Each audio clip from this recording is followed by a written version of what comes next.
So, good afternoon, everyone. Welcome to the workshop on Microsoft Excel. I believe everybody's sitting down and you have downloaded all the case studies files, whatever shared over email.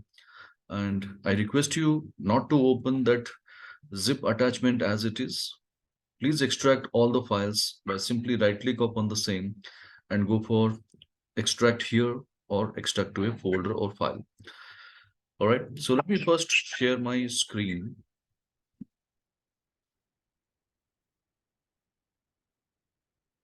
All right.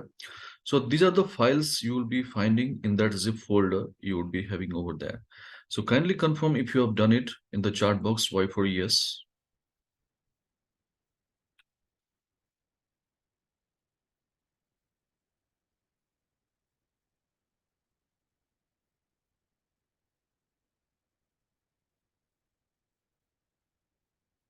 Okay. So in the meantime, if you're not done it, please do it now. Now,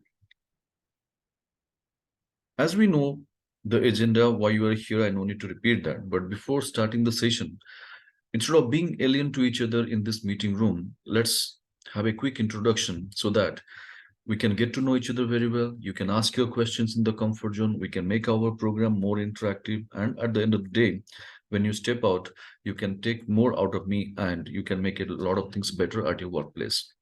So let me first start with myself. My name is Pravas Panda. Past 17 years, I have been to this MS Office training and consulting. And I own a small organization name called Excel4all. And our area of expertise is not confined to Excel alone.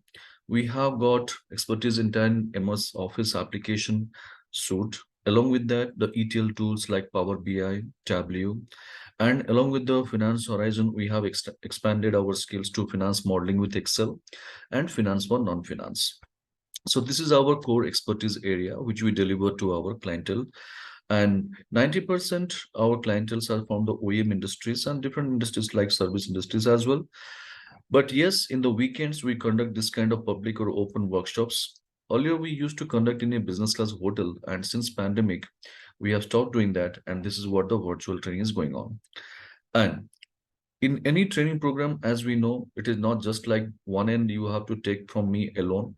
So you have to also keep asking your questions or queries. Or in the meantime, I will also keep asking a lot of questions like, is it done? Are you clear? Are you with me? Everything is understood. So in that case, I would be also seeking your support in terms of one line message, Y for yes, D for done, something like that. So you have all the liberty to ask your queries or questions if at all comes up during the program. And our primary options of communications would be the mic. So if you believe any point of time your mic is not operating, or if you have some background noise around you and you don't want to speak up, but yes, we do have a choice of chat box. So this chat option you can use any point of time to clarify all your doubts or queries. While looking at this box, whatever the queries turns up, I will be definitely helping you out answering the same. And if you believe your mic is not working, chat box also, it is not helpful for you, still you need my support on your screen. Yes, we do have a choice of screen sharing option. So next to mic, you will be having a screen sharing option, but I request do not ever share your window. Always share your entire screen or desktop. I repeat, whenever you would like to share your screen, go for entire screen or desktop, not the window. Because if you go for sharing a specific window, the dialog box launchers will be missing and I would not be in a position to help you out properly. So this is how we are going to communicate throughout this training program, people. Okay. So now I am more interested to know something more about you as well as the expectations from this 16 hours of training program. The reason of taking down your expectations, people, is very simple. As we know, Excel is such a subject. In fact, 6 months training is also not enough to complete the subject. So we have a limited window time of 16 hours. So I just want to ensure that rather taking you through a generic training program, what you need the most or what you are looking for, if I exactly deliver the same, it will be adding more value towards your workplace, or knowledge can be enhanced to the next level and you can make a lot of difference at your workplace. So I'll call out the name in from our meeting room. You have to help yourself with a two-line of introduction and the expectations from this 16 hours program. So I'll be starting with our friend Malini. So Malini, can you hear me?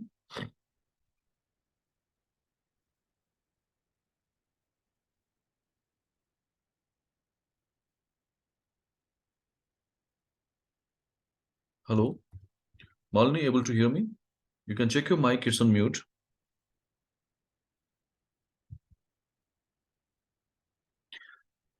Okay, if your mic is not working, you can drop me a message in the chat box. By reading out, I can make out. Okay, next I'll go to Rohan. Hello, sir. Good afternoon. My name is Rohan. I have, sir, basic knowledge of Excel, but I want to upgrade my skill. Okay. That's the purpose of joining this class. Okay, so anything specific? Anything specific, Rohan? Specific, I want to say that keyboard table. Okay. Keyboard table, and if you can explain dashboard or anything, then it will be better for us. Sure. Fine. Next, we'll go to Shreya. Hello everyone, I am Shreya Anand Nair and I am a CA Finance student. So I've cleared my second group and I have just given my first, I am going to give my first group. So basically I will be passing and going into the industry. So I wanted to learn some financial formulas, Power BI and Tableau, rest, basic Excel and advanced formulas I am aware with. Okay. So Shreya, I'll be making it one thing clear because since you have got a lot of expectations, but our scope of work only with our Excel window. So yes, being a futures chartered accountant, when you go to the industry and when you want to play around with your data, so you have to do a lot of analysis and reporting purpose, whatever the formulas, functions we needed, and whatever the tools you have to use, definitely I'll take you through that. All right? Okay. Yeah. Right. Fine. So next I'll go to Mr. Sriram.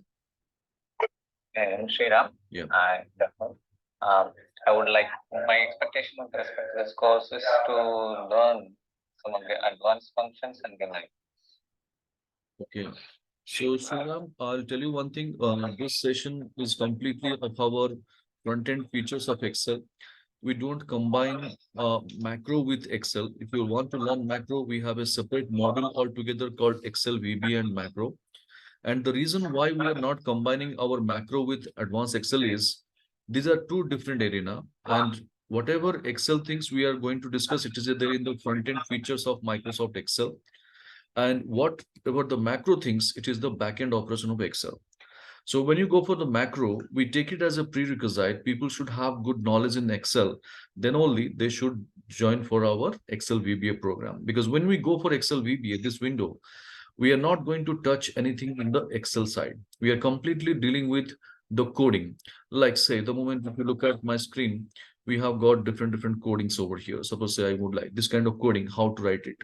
What is this object library? What is this green color options? What is this blue color? So all these things we are going to discuss completely in this window. So whatever anything related to the front-end features, any formula, functions, tools, anything, you can definitely address me. I will be helping you out. All right. Fine. Next, I'll go to Surupa. Yeah, hi Prabhat and hi everyone. I'm Shrupa and I'm working with Genpact. And my right now aim is to know advanced of Excel because I know a little bit basic things. I have a little bit because I have done a little bit Excel works, so I need to know more. Okay. Particular data analysis. Yes. Okay. Fine. Next, I'll go to Vijay. Hi, sir. It is my first training, sir. Right. Okay, sir.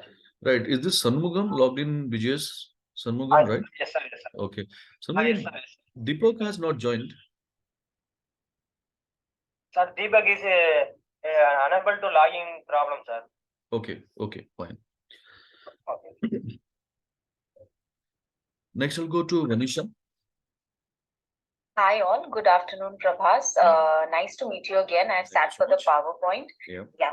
And what are my expectations? I know very basic of Excel, and I'm, totally expecting that I will advance my skills over here by learning whatever you have mentioned actually in the expected topics, pivot table, dashboards, a little more advanced functions and formulas. I think that will help me a lot in my organization. All right. All right. Sure. Next, Thank we'll go to our friend Vijay. Yeah. This is Vijay Chandapure. Yeah. I have 8 years of experience in sales. Mhm. So today I want learn tables, spreadsheet, efficiency. Okay. Question process, large volume of data. Is my expectation. Okay. Okay. Sure. Next, I'll go for Vishwakarma.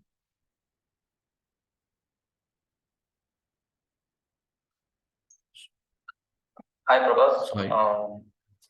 I have a very less knowledge about Excel. Mhm. So joined this training to upgrade myself Mhm. because as I'm looking into the corporate environment, Excel is a very important tool for upgrading our skills. True. Yeah, thank you. No problem. So, friends, I have noted down all your expectations. So I believe this is the expectation. But anyway, during this process of 16 hours, if you have any other topics you recall, okay, Prabhas, this is what the challenge I used to face in our spreadsheet applications while I'm dealing with the data. If you recall that, definitely you can address me and I would be helping you out how to deal with the same. No worries. But yes, one thing for sure, people, I'll tell you, nothing is possible overnight. So, since you have nominated yourself, you have invested your money, you're going to invest your time as well. To have a fruitful result, make a point, you have to practice a lot. So, whatever the things we are going to learn day wise, you have to keep practicing. And trust me, within 30 days, you can see a significant growth in your working place. If you do not practice, then again, you'll be back to square one. So make a point, what time, how to get it, how to manage, it is up to you. You are the better judge for that.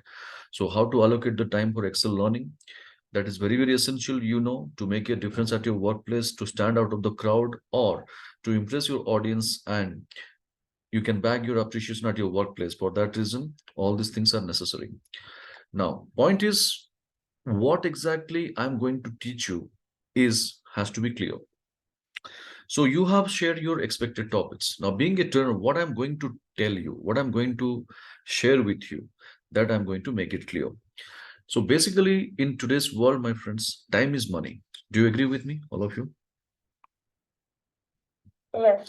Yes, absolutely. So whatever we are going to do or deal with, or application of formula, functions, tools, our primary objective would be how to save our turnaround time. Second, how to increase our productivity and efficiency day by day when in the working in the corporate world. The moment some people are demanding some work from us, so the expectation level goes high automatically. So we have to exceed that expectation. For that reason, we need to increase the productivity. Third, how to avoid the duplication of work, because what it happens, we do our work properly, but again, when you send it across to the next level, your superior, team leader, supervisor, manager, XYZ, whoever, again, they spend that much of time to recheck the entire process. So the quality of work is getting deteriorated over there. So that we should avoid. Fourth one, how to reduce the human errors, because most of the time what it happens, we are not creating all the time the data, somebody else is creating, he is or she is sending us the data. Again, we have to recheck, we have to know the data, we have to do the necessary data cleansing over there, and lot of ground level of work we have to do, whereas my job role is not that. So being a department head, my job is more into the analysis, but the data, since it is not ready, so I have to spend my quality time for doing a task which is non-productive in nature. All right. So this is the reason why all these four aspects we are going to focus all the time, people. Yes, Rohan, any questions from your side? All right. Now, to maintain the decorum of the meeting room, people, I would give some declarations over here. Kindly ensure that all the time your mic is on mute. If you have any questions, please feel free to ask. No restrictions, no limitations with regard to that. But once your query is answered, ensure again you are making your, taking your responsibility to make your mic mute, so that it will not distract others, it will not disturb others, and we can maintain we can run the show smoothly. Next, we'll be having a short break of 15 minutes, depending upon the content flow, somewhere between 4 to 4:30 in between the time. And whatever your incomplete task or incomplete calls or incomplete work, please rest to that window time and complete it.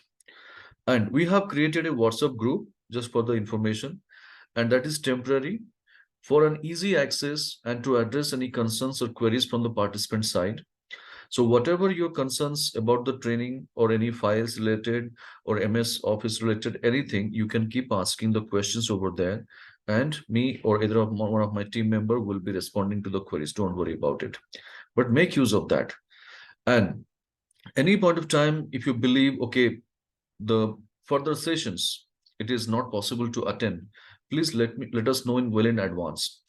But I would suggest, don't take a chance to, not to attend the session, or don't take a chance to take a risk of not attending the session. The reason is the entire 16-hour journey is interlinked. So day one, it is linked with day two is linked with day three is again day four. So if you miss in between any day, it will be very difficult to grasp other subjects. So I would suggest not to miss the class. Whatever the things, keep it aside. Make sure you're attending all this entire 16 hours journey. Okay. Now, coming to the files. So here, the moment you extract all the files, people, you could find this many files are there. You must be thinking, Prabhas, it is of 16 hours training program. Why you have shared so many files? I'll tell you.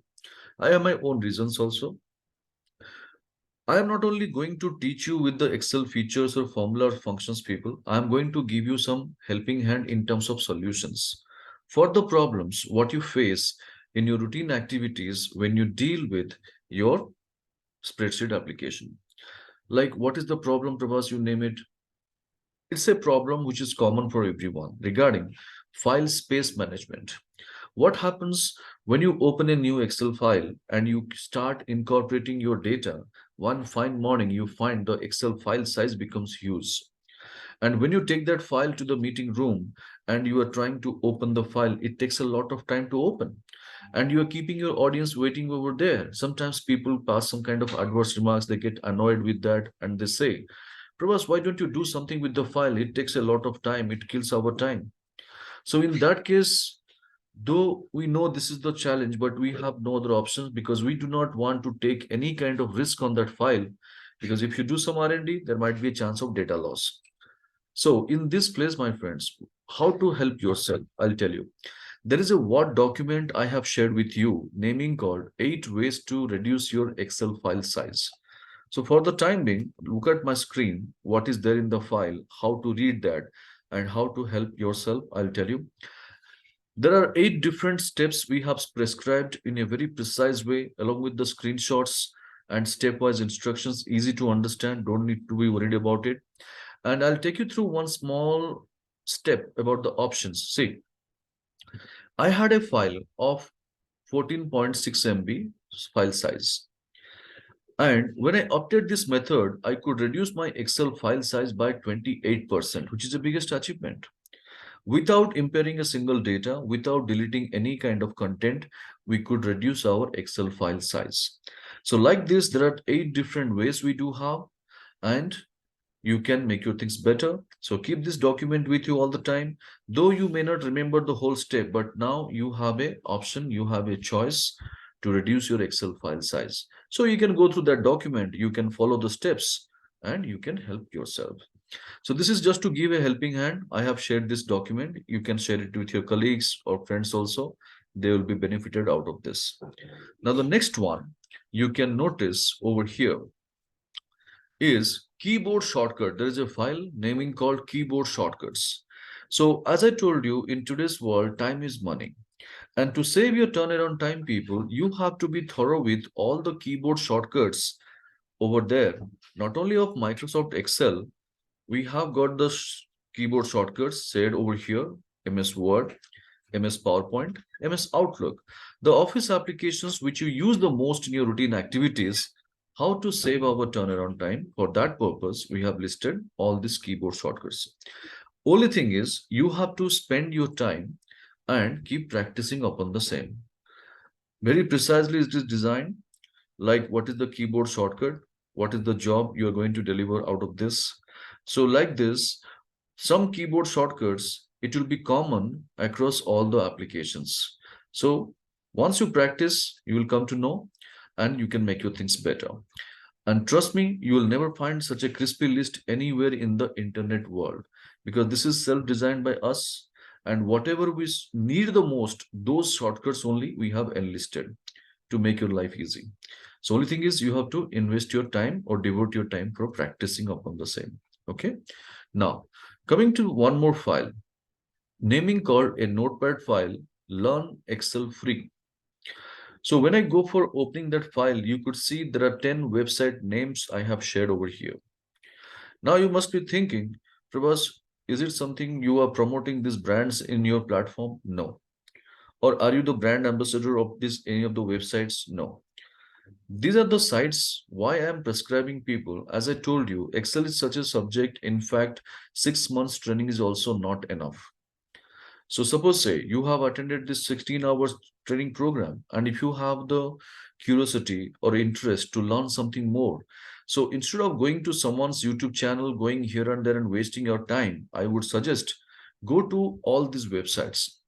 Now, why I'm prescribing only on these 10 websites? The reason is I have done my own R&D. I have done a lot of navigations in and around our Google web stores, and I found that these are the 10 websites where the author are taking over there the real-time industry-based case studies. And it will be very easy for you to connect with your data, and you can improve your or enhance your skills or improve your knowledge on that. And the beauty is they have their forums also. If you have any questions, you can ask in their forum, and rest of the experts or the author sometimes also they help you with the answer. And the best part is it is entirely complimentary. You don't need to pay a single penny for that. Only thing is you have to invest your time. So whenever time permits, please go for all these websites. If you have to make your things better, or if you want to enhance your skill to the next level, you can go through this. Well, something is coming up from Sriram. Now and then I'm facing the voice break. Is it only for me? Well, people, is Yes, that okay? All of you. yes, your voice is breaking in between. Uh, Sometimes your voice breaks in between. okay, let me have a look.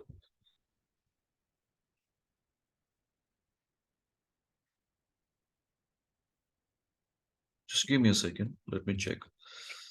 Bandwidth, because as we know, it is depending upon the internet speed and all.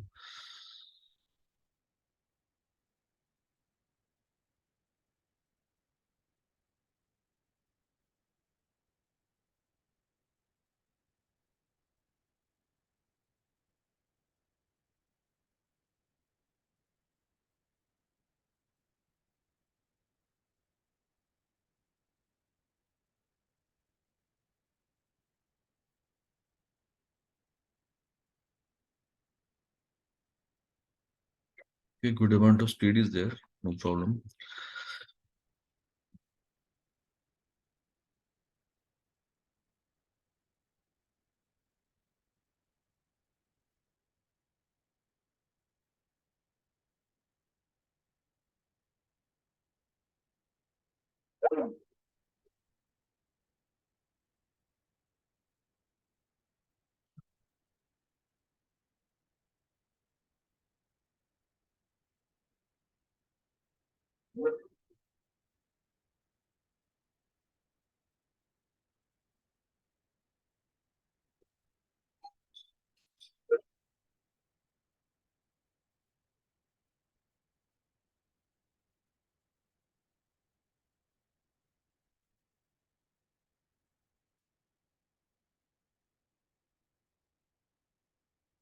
No, Sriram, this is not going to make any difference though, because it is a Wi-Fi connected nearby only. So though the signal strength is low, it's not going to break the voice.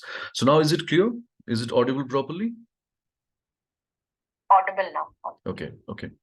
Fine. Anybody is facing such kind of issues, just let me know so that we can check it out. Where is the problem? From my end, something is there. I have the backup plans. I can do the rectifications. If your end such kind of problem is there, if you're unable to see my screen, if it is showing that it is lagging or screen is freezed, only thing is you have to log out and log in one more time. That's it. Anyway, so I was telling that these are the 10 websites which is I am referring or recommending all the time to the people. The reason I told you, they have their forums where you can ask the questions and entire thing is complimentary. So whenever time permits, go to all these websites and you can learn more even better over there. Anything like advanced formulas or complex situations you want to handle or nested functions, how to use it even, you can learn there because Microsoft keep upgrading the contents. When you talk about a version wise, there are a lot of difference will be there from 2013 to 16, 16 to 19, 19 to 365, or 365 to 2021. There are a lot of differences. So any point of time, if you come across any new formulas, functions, and you do not have any idea how to deal with the same, what is the function string, how to go for the instructions, you can always go and ask a question and you'll be getting the real time helping hand or some kind of short notes or a PDF guide, anything you can download that. So this is about the sites which will be helping us to make our Excel functions formulas better. Now there is one more notepad I have shared with you, naming called Office Repair. And if you open that, it contains near about two links over here. So you must be thinking, Prabhas, why it is, I mean, you are sharing this website links with us. I'll tell you. Sometimes what it happens, people, if you have created a very beautiful Excel report or Excel dashboard or Excel tabular report, and after a certain time, when you try to reopen the same, it shows a mirror message like Excel is corrupted. Excel is unable to read the data. Excel data is scrambled. And whenever you open the Excel file, immediately it gets crashed. So if this kind of situation is there, how to deal with that Excel file, how to retrieve our data. So in what I suggest is don't depend upon your IT team and waste your time. What I suggest is you can take one of the link and go to your web browser, whatever it is, Google Chrome, Mozilla Firefox, or Microsoft Edge, just paste it. And there it will take you to that page. There is a tool you can download. Okay. It will be hardly occupying 50 kbs of your space of your local disk. So don't be panic. And you need to connect with that file over here, which is corrupted. And that file, when you connect it, you have to click this repair button. And trust me, it will take its own time, but 95% data you can recover as it is. Now you must be thinking, Prabhas, why did you reserve 5% as data loss? Yes. What kind of data there would be a loss? If you have created some kind of engineering diagrams, or if you have created some kind of process flow diagrams, those cases, the data will be lost. But if you have created some kind of charts and graphs, tabular data, numerical value, formulas, functions, everything as it is, you can recover. And the beauty is the entire thing is complementary. You don't need to pay a single penny for that. But there is a limitation. You can get a complimentary service only up to 5 MB of Excel file size. If your Excel file size is exceeding 5 MB, you have to purchase a license of that tool. Because we know there is nothing such called as free lunch in this world. You have to pay for everything. So these guys also, they have to win their bread and butter from this. That's why you have to pay for that. So these are the files for helping hand purpose I have shared with you. Okay. Now, the other files, whatever you see on the screen is nothing but we have collated few examples from accounts, finance, production, planning, HR, safety. So from different verticals or departments, we have collected few samples and we have created some case studies. So now I'm going to take you through the same, and if such kind of situation comes, how to deal with the same, we are going to discuss. All right. So now please start working with me. Go to our file. Voice is breaking. Is it the problem for everyone again, people? Yeah. Voice is breaking. Yes, same problem. Okay.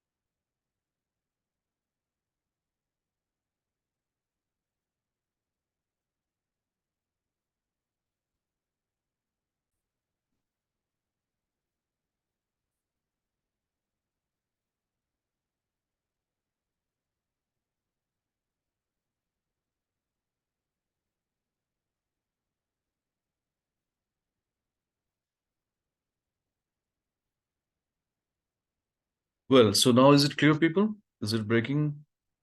Can somebody check and tell me? No, better. It's better now. Okay, okay. So might be some problem in the network today because it never happens. Anyway, so now let's go and start working with our first file naming called corporate case studies. Please open that.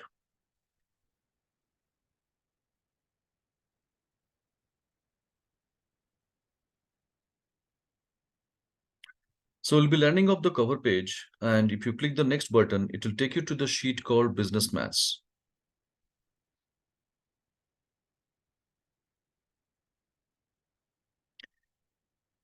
Now, before proceeding further with our case studies and this sample data over here, I would like to take you through something. Being an Excel user, people, we must know which version of Microsoft Excel we are working with. So if you look at how will I know that in which version I am in? So now Rohan is saying 2019. So if I want to know, I will go to File, Account, and if you check, we have got Microsoft 365 in my system. So similar fashion, kindly check which version you have in your system and drop me a message in the chat box. If it is 2013, write 2013, 2016 or 2019 or Office 365, anything. So kindly quickly confirm that.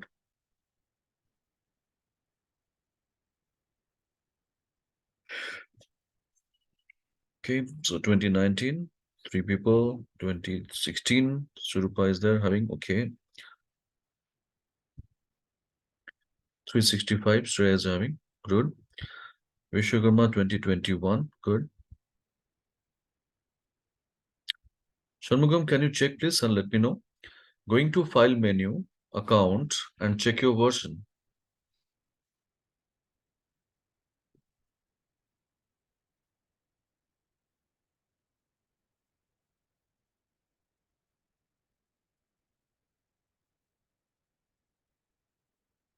Now, all right, so now what is the point of knowing all these things? I'll tell you. Sometimes what it happens, people, you would have seen somebody is using some beautiful formulas in their workplace and making their job easy. And definitely you would be also started expecting the same from your own system. And when you're trying to go and apply the same formula on your system, you feel that the function is not available. So don't be panic. This is because of the versions difference. So whenever I am going to take you through something in my system, and if you do not find the same, don't be panic. This is because of the versions difference could be one of the reason. But there will be a huge difference if you're working with 2013 and Office 365 or 2013 from Office 2021. But 2016 and 2019, somewhat similarities are there. You will not be facing much more challenges over there. All right. But anyway, I'll tell you wherever the things are different, wherever the new things have come up in the versions, I'll tell you. Don't worry. Now, coming back to our Excel file business maths case studies data set. First data set, okay. What is that exactly? What we need to do and how to make some improvements on that we are going to discuss. So let me first connect you with the data. Suppose say, take an example. Somebody from my purchase team, he came and asked me, Prabhas, I need to purchase 3 products. Well, what are they? ABC, XYZ, anything you name it. A of 1000, B of 12, C of 20. So how many quantities to be purchased? Pretty clear. Now, when I inquired with the vendor has given the rates A of 1 rupee each, B of 20 rupees each, C of 10 rupees each. Now, when I taken up this matter to my finance team, they asked me a question, Prabhas, what is that amount you are looking for so that we can issue a check in favor of the vendor's name? So I need to tell one answer, a simple amount I need to tell them. But how will I know that? So what we do in that case, no need to do anything, just watch my screen for a while. We go to a new column, we type a formula equal to quantity multiplied by rate per unit. And the moment I go for a total, then only I realize that I need to collect a check amount of 1,440 rupees. Do you agree with me? This is how we do.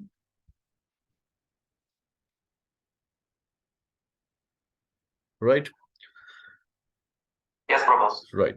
So there is nothing wrong. What we are doing is absolutely correct. But let's analyze the situation. See, our requirement is lying only with this cell. What is the point of bringing up all these things? There is no point. But we are helpless. Unless and until we get this total cannot be achieved. So this is the reason why we keep creating the unwanted data for us. And this is the only reason why the file size becomes huge. So hope you understood what I'm up to. This is one reason.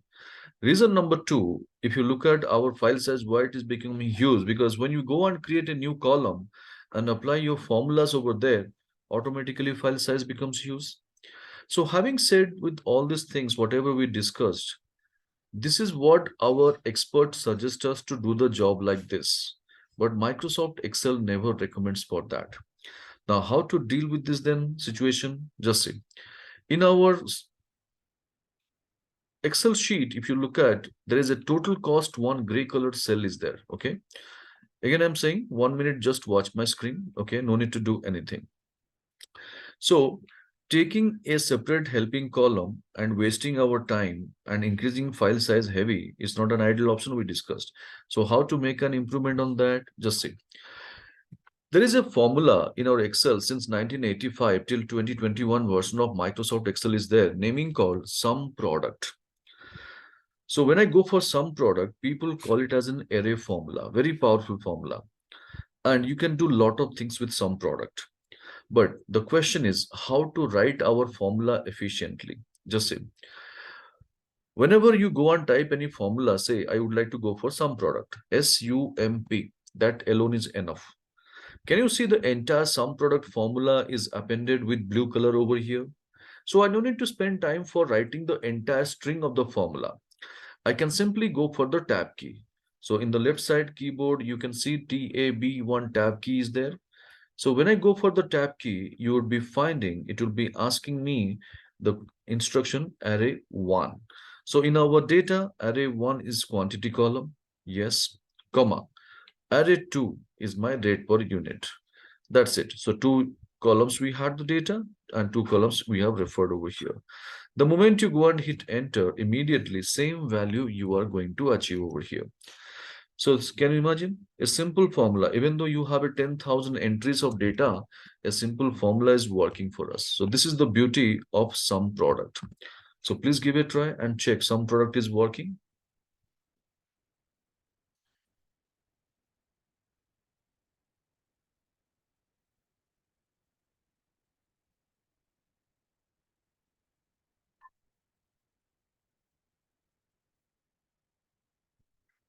All right. Now, once we have got our clarity on the question number 1, how sum product is helpful, let's proceed to our question number 2. Okay. So here we are going to discuss about the vendor evaluation procedure. So we'll have first a discussion on bit on this. In any industry or corporate, wherever you are working with, whenever you want to purchase a critical item, our purchase system, they have their own standard operating procedure. We call it as short SOP. Now, what it says that if you have a critical item to be purchased, do not ever depend upon a single source of supply. If you do so, then you are running your business with high risk. And what they recommend? Always go for minimum 3 competitive quotes, and technically we call them L1, L2, L3. Do you agree? In any industry, wherever you go, you'll be finding the same procedure people are following, right? So now the same thing we are going to do in our Excel over here. See, we have a prices column. No need to do anything, just watch my screen. We have a prices column, okay? Now, if I need to identify my L1, L2, L3 supplier rates, how will I do that? So just manually check and let me know. What would be my L1 price? Anybody?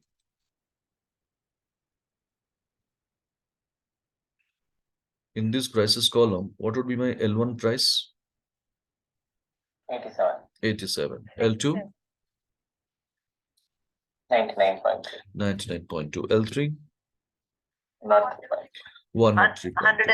Right. So everybody agrees to that? L1, L2, L3, we got or identified our rates. So here we had maximum 7 to 8 items. It was pretty easy for us to identify in this fashion. Now take a real-time case. When you open the file, there are 10,000 entries are there in that column. And if you happen to find L1, L2, L3 out of that, how will you do that? Or what we do basically?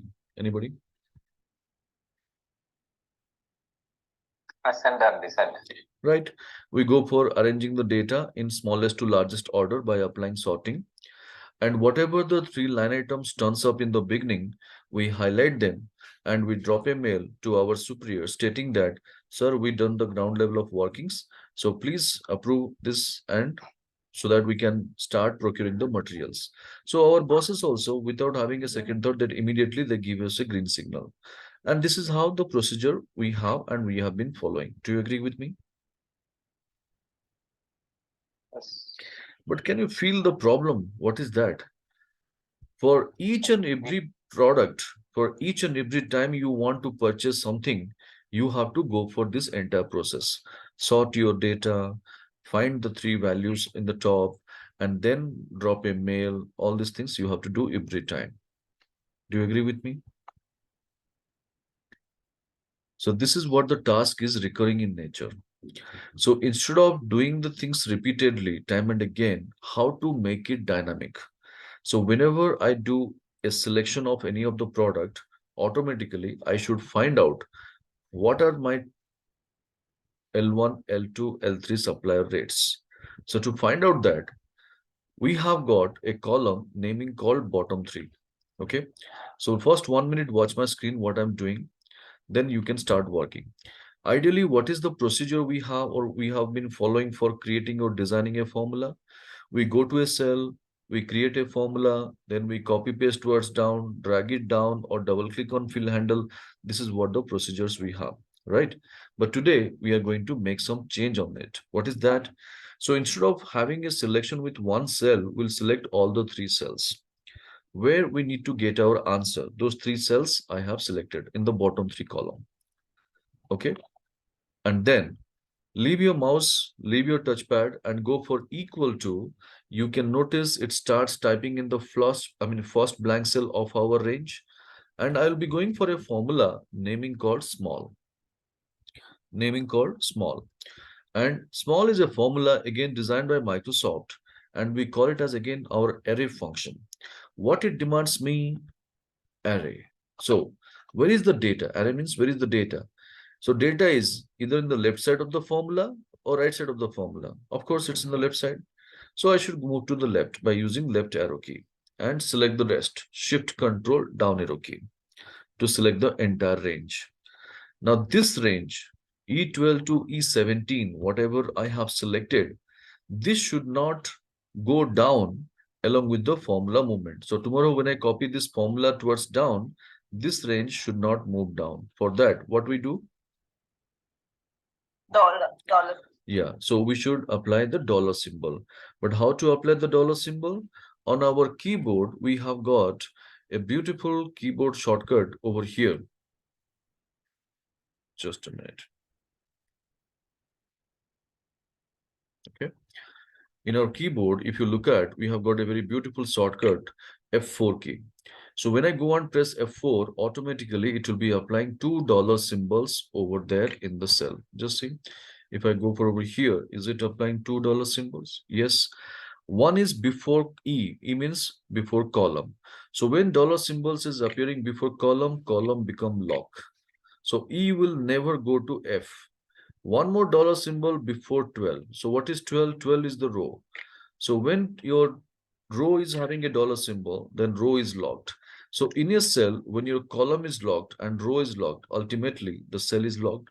And if it is a range, then we call it as a range lock or range constant or range freeze. In technical terms, in Excel language, we call it as our absolute reference. Okay. Now formula is ready. Okay. Next, what it is demanding me? K. What is the meaning by K? K is nothing but we should treat as a constant or numerical value or a rank. So let's here keep as rank. So L1, what should be the rank? When you are going for L1, what should be the rank? Rank should be 1. The question itself answer is there. L2, rank should be 2. L3, rank should be 3. So basically, in place of K, we want 1, 2, and 3. But we can't define all these things together. Neither we could go to each and every cell towards down and keep editing the formula and keep changing from 1 to 2, 2 to 3. That's also not an ideal option. So what we can do is, you can notice on our screen, we have got in column G 1, 2, 3 over here. So we are going to take one value out of this, say G12. So G12 is containing 1 and that 1 is going to be happen as K for small formula. Bracket close, formula is ready only for a cell, but we need to apply for rest. What is the shortcut? Over here, Control Enter. Ideally, we go and finish our formula with Enter, but today we are going for Control Enter. So this is how you can notice this small formula will be pretty helpful, people, whenever you go for designing any kind of dashboard, summary report, and templates. So give it a try and check, is it working?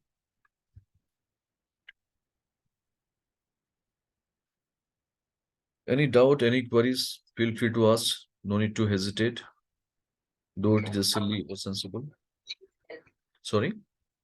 I could not get G12 in the formula, so I missed that part. Okay, I'll just do it again. You just see.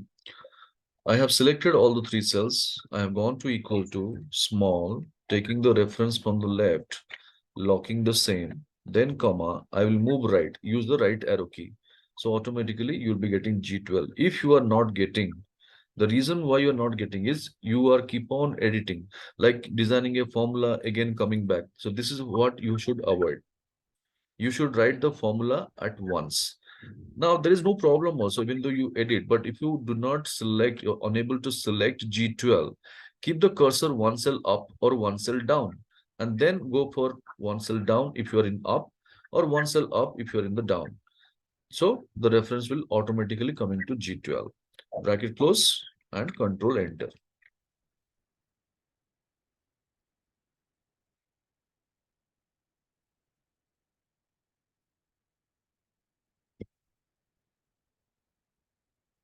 Prabhas, what Yeah. if we drag that formula down to F15? What happens? Yeah, since we have only 3 cells inputs are there, it will be populating only 3. But when you drag down, it will show some error. Like say the moment if I go and drag it further, it will be showing error. Because this cell is not having any kind of value. Now, if I go and add some more like 4, 5, and 6, automatically it will be giving the result for me. Just see. Right? So this is always dependent upon this K value. Since K value was not there, this will be giving error.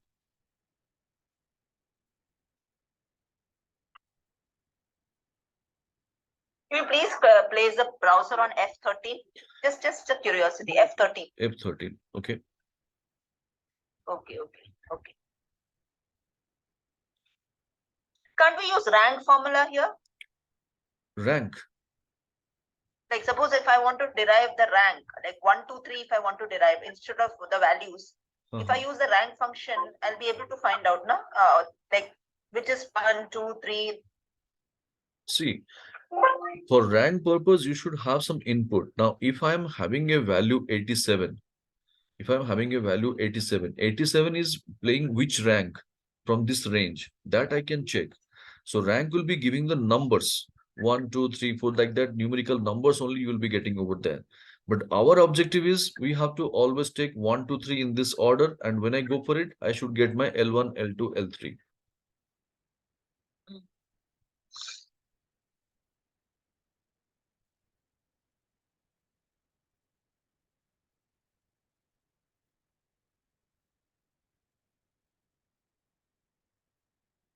Hope it is working for everyone, people. Whatever we discussed, small formula, any challenge, anybody? It's working. I Okay. have a doubt. Is it Okay. okay? Please, I please, can please ask. ask. Yeah. Please ask. So instead of having 1, 2, 3, if Mhm. I have different names, for an example, alphabet 1, alphabet 2, alphabet 3. Okay. So when we do these small, even the ranks also and the names also get changed according to this when you use this. No, I didn't get you. Instead of 1, what is that you are expecting? I mean, for example, if I replace 1 with 2, Mhm. so will the 99.2 will be Yes, of course it will be. See, okay. so this will be very, very helpful when you want to identify top 10 values or bottom 10 values. If that kind of setup you want to find out and you want to always keep it ready, so this formula will be pretty helpful. Great, sir. Yeah. Now let us go for people the next one, naming called top 3. So bottom 3 we have identified. We are going to discuss about top 3. Okay. So similarly, when you go for top 3, okay, to identify what will be the opposite of small formula. Definitely, we know large. So we'll go for selecting all the 3 cells and going for large formula, taking the array from prices column. Now this range should not move down or move right, we know, and we need to lock it. So what we have understood, when you know the problem is going to come, you can lock the cells in the formula designing mode itself. No need to just complete the formula, then come back again, edit, and then lock. Not necessary. So this is how you can increase your speed. You can save some time. Now, come on. What's the next one? It is asking K value again. I told you if I'm voting for top 3, I need to again depend upon this 1, 2, 3. So I'll take the value from the left side column, G12, and bracket close. Formula is ready only for a cell. But I need to apply for the rest. Control, enter, and we got the things ready. So this is how people we have understood how to find out our top 3 as well by simply taking the large formula. So kindly check it out. Your large formula is working for you fine.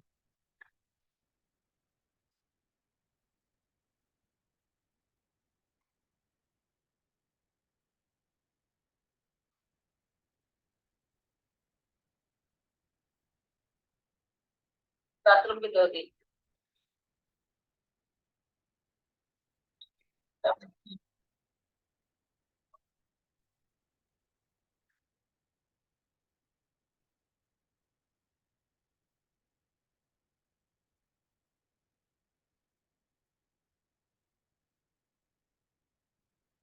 Yeah, it's okay. Okay. How about others?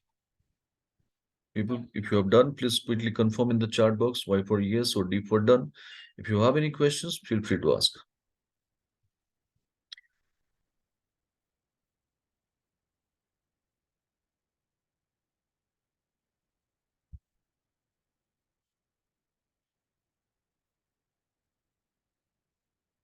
So instead of number, if it is replaced by an alphabet, will the same thing work? No, alphabet, how it is going to happen? Alphabet is a text. So it is always asking a number. K is a numerical value. K must be a numerical value. That must be used by another formula, isn't it? Yeah, for alphabets, I mean, if you want to go for alphabets, there is no formula which will be generating an alphabet for you. If you want to go Now, for for, example, keep it names, keep different vendor names, as you mentioned, right, right?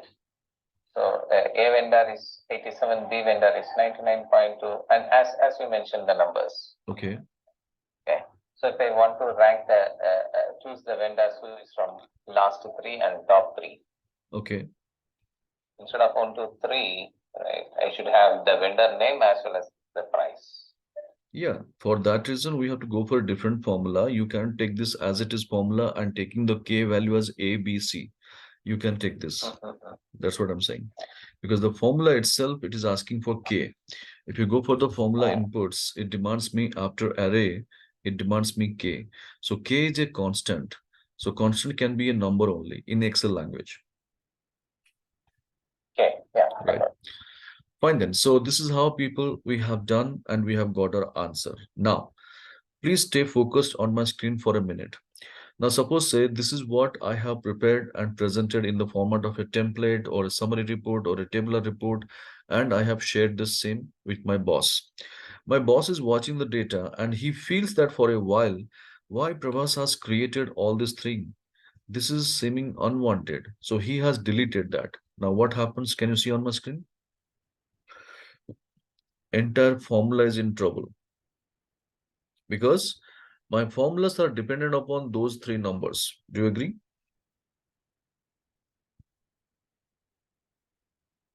Yes. So this is what we did. Our expert, they suggest us to do the job like this. But Microsoft Excel doesn't recommend for that. And why it doesn't recommend? You have seen the problem, right?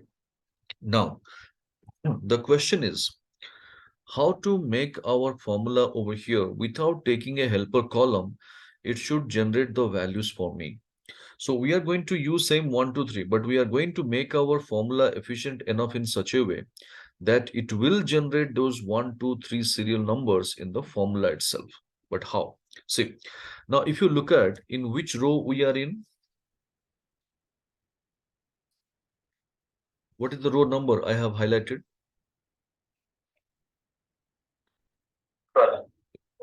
It's 12. Okay, pretty clear. Fine. Now just have a look at my screen. Okay, I have selected all these three cells. I have gone for a formula naming called large, taking the array over here, locking the same. Up to this, we are clear. Why we are locking? Because the formula range, when I go down, the range should not move down. Come on. Now I am looking for K, and K purpose, I need 1, 2, 3. So first I'm looking for 1. Okay. So there is a formula in our Excel naming called row, open bracket and close bracket. It will give me the row number as the answer. So as I told you, which row we are operating with the formula is the row number 12. Now this row formula will return me a answer naming over here or number over here 12. We are getting yes. But for our formula purpose, K purpose, what is the first number we are expecting? 1.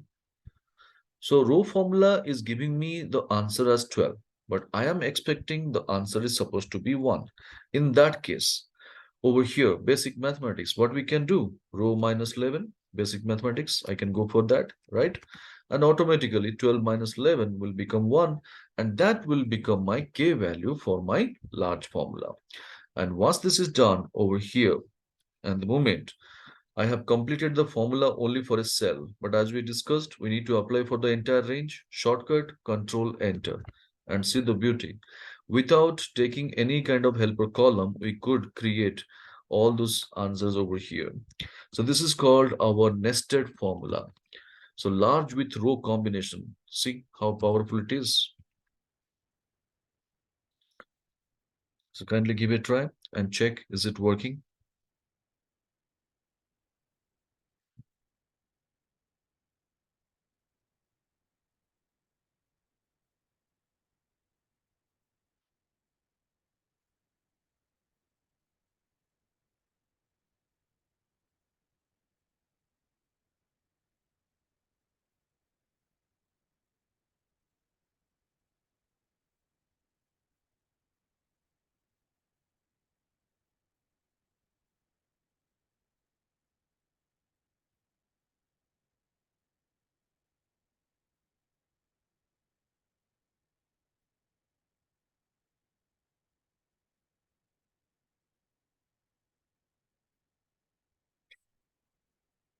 Well, Surohana has confirmed. How about others? If something is lacking with, you're not clear, feel free to ask. Because this kind of formulas will be very, very helpful whenever you design the templates, tabular reports, summary report.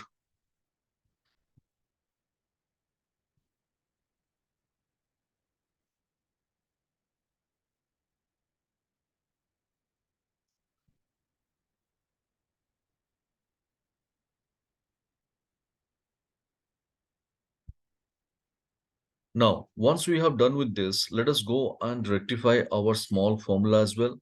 So selecting the entire three cells of bottom three equal to small, taking the array, locking the same, comma, row, open bracket and close bracket, minus 11. Now, why we are doing 11? Because right now we are working with row number 12. So the previous row number is 11 and then only we can get 1. For that reason, we are doing Control Enter.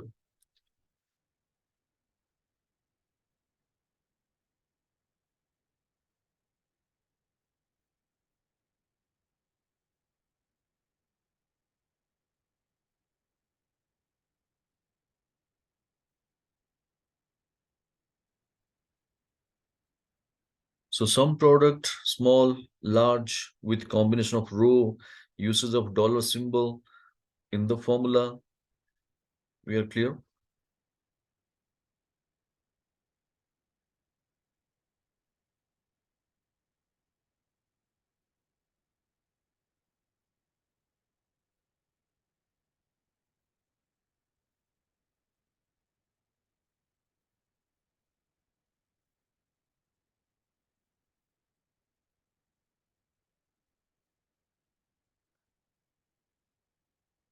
So Sangam, is it clear working for you?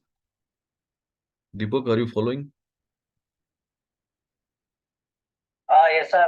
Yeah, yeah.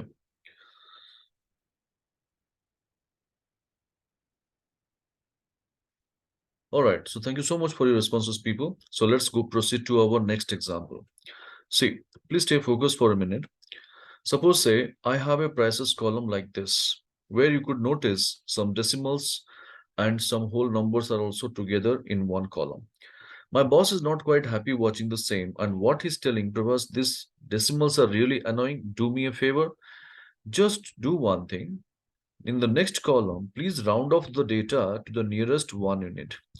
So what is the meaning by rounding off to the nearest 1 unit? The logical round off whatever we do in normal course of action, the same thing my boss is expecting from me. So 103.2 is there. Ideally, what we express?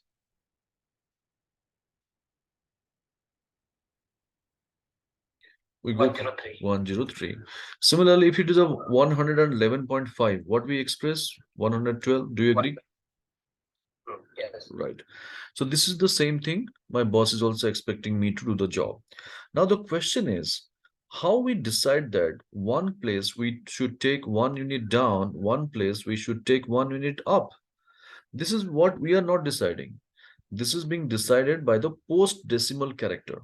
If the post decimal character is 5 or more than 5, we go for 1 unit up. If it is less than 5, we go for 1 unit down. Do you agree?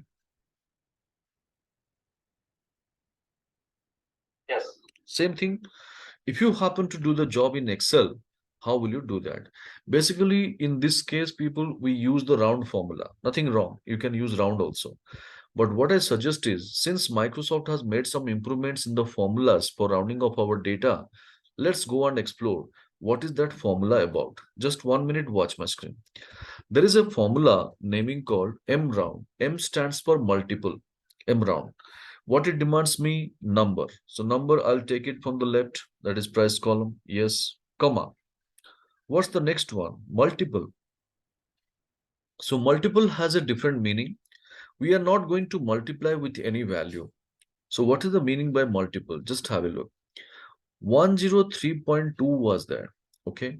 Now suppose say I am not aware of what is post decimal character, and if I want to round it off, what would be the values? Probably either 104 or 103. Do you agree? If post decimal character is unknown to me, the value what I am anticipating is nothing but either 103 or 104. Do you agree?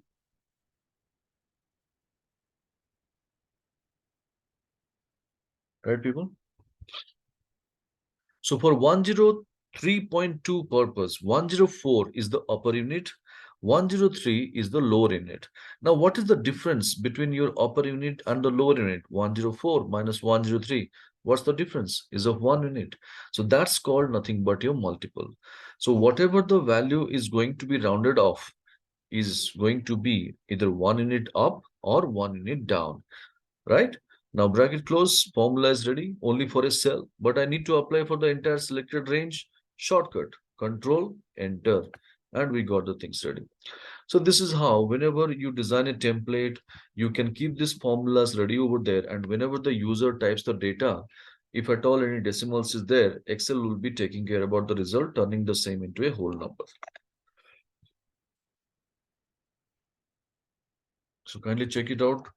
Our M round is working in our screen.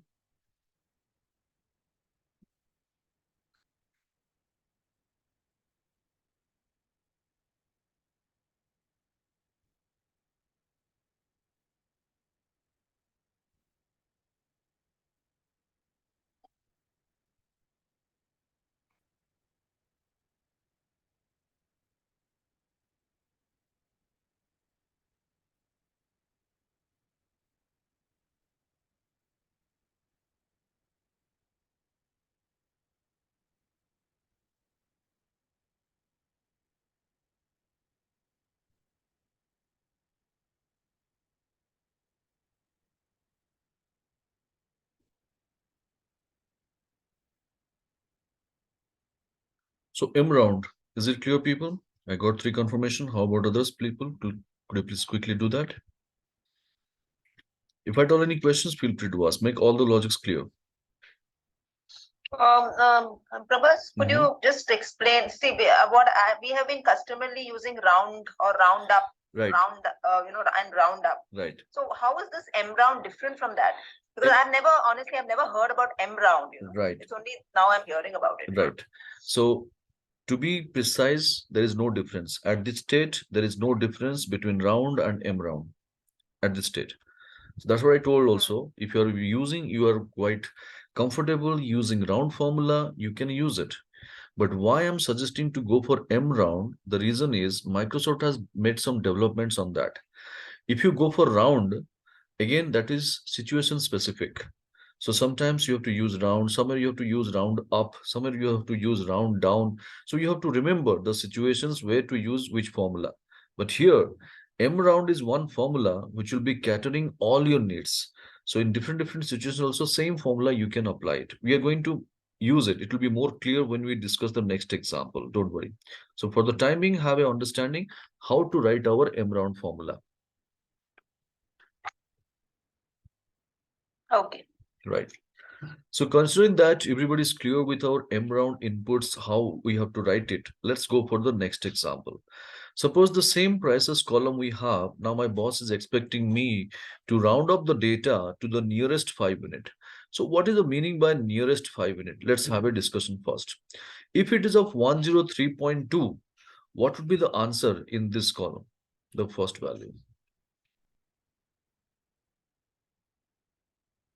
Yes, people.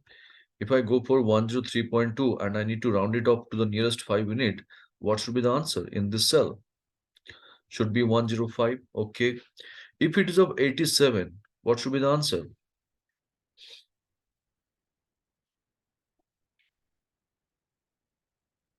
$85. So that is what I am expecting, or my boss is expecting from me. So to do the same job, we no need to go for a separate or different formula over here. Okay. What we can do, just watch my screen. I can go for M round over here, taking the same number. Okay, comma. Now, again, it is asking me multiple. I told you what is the meaning by multiple? The difference between the upper unit and the lower unit. So in this case, 103.2, what would be my upper unit? How will I know that? Just let me take you through. Suppose you are not clear with this. I'll take you through a very simple example. Suppose I have got a scale of 5 skip count, 0, 5, 10, 15 over there, like 20, 25, such kind of 5 skip count or jump values, one scaling is there. Now, if I'm looking at 103.2, which interval this is going to fall? is it going to fall in between 100 and 105? Do you agree? For your better understanding, creating all these things. Is it clear? 103.2, if I look at, it is going to fall in between these two values. So for 103.2, 100 is the lower unit, 105 is the upper unit. Now, what's the basic difference between these two? Is of 5 units, of course. So that's what, again, what we can do is, we can go for M round formula and taking the value from prices column, comma, 5. I can go for it. Similarly, if you happen to get your values multiple of 10, you can go for simple M round 10. So that's what the beauty. Whenever you want to round off your data, this one formula alone is enough. So I don't need to go remember multiple formulas over there. So this is the reason why I told you keep using M round formula. And this will be very, very helpful whenever you are designing any kind of template like your purchase order report, work order report, or you are working with your cost sheet, or if you are working with your income tax calculations, we need to round off our data over there sometimes. So you can work around with this. All right.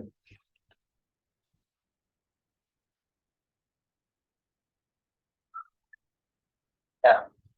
Right.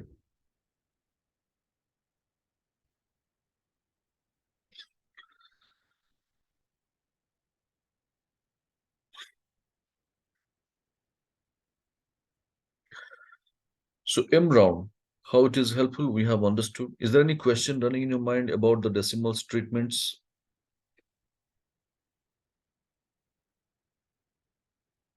Okay. If it is done well and good, sometimes some people will ask some other questions also. I'll take you through the situation. Just see. Now, since we have got some decimals in place, what my boss is saying me, Prabhas, these decimals are always killing, and every year end we have to sit and we have to reconcile the transactions.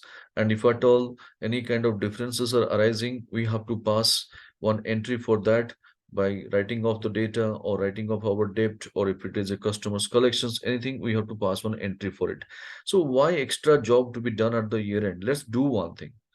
Since beginning, whenever we creating data or we creating the invoice or we are passing any kind of work order or purchase order, let's do one thing. Whatever the decimals turn up, let's pass on that liability to the other side. Other side in the sense, maybe my customer, my vendor, I want to pass that liability to them. So in this case, as a layman, if I talk about, if it is of 103.2, my boss is expecting I should round it off to 104. Technically, it is 103, but my boss doesn't want to take the responsibility of that post-decimal data. So it should be always in the upper hand, 1 unit up. So if that is the need, how to deal with? See, there is a beautiful formula in our Excel naming called ceiling. Naming called ceiling. What it demands me, number I have, comma, how many units I need to make it rounded off up. So significance is 1. So always 1 unit up. Okay. Now control enter. So can you see each and every case, if you look at, is exactly having 1 unit up, even though there is 111.5, 112. If it is of 99.2 also, it is 100. So this is what, depending upon the need, you can use the ceiling formula, again, pretty helpful for you. So this is one, suppose my boss asked me, okay, these decimals are really killing. Let's do one thing. Let's eliminate the decimals. Let's take that liability towards our side and always make it rounded up. So what my boss is saying, if it is of 103.2, make it of 103. If it is of 111.5 also, make it 111. Don't consider the decimals. So how to make 1 unit down?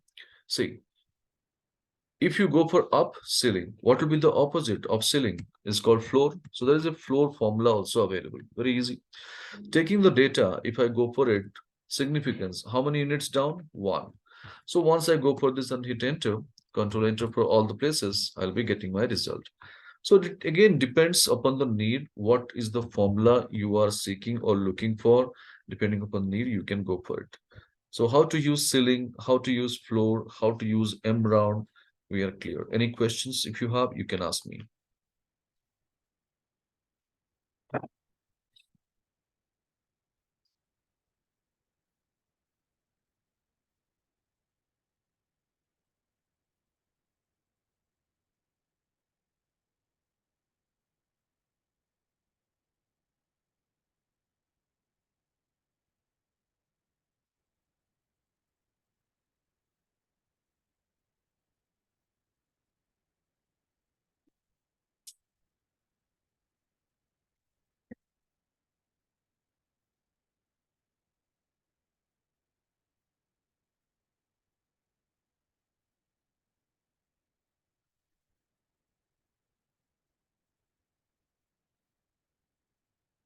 Hope it makes sense, people. Any doubt, any queries from anybody? No need to make any kind of note. Don't waste time over making a note, people. I'll be giving the entire soft copy, whatever we are discussing. And we'll also getting the session-wise recordings, which we'll be referring later during the practice also. So don't spend time for making a note. Just ensure you are practicing at least one time in the training. And if at all any glitches are coming up, please let it be know so that I can help you out with that. Fine. So I consider everyone is clear with our situation number 3 or question number 3. Now I'll proceed to the next. Over here, we have a prices column. Okay. But here the situation is in the prices column, if you look at the data, whatever we have, it is of mixed kind. Like we have got positive, we have got negative as well in that. So looking at the same, my boss is not quite happy. And what he's telling me, he's telling Pravas, why don't you do one thing? Why don't you just show me only the data which is positive in the next column? So now the question is, looking at the data, how do you decide which is negative?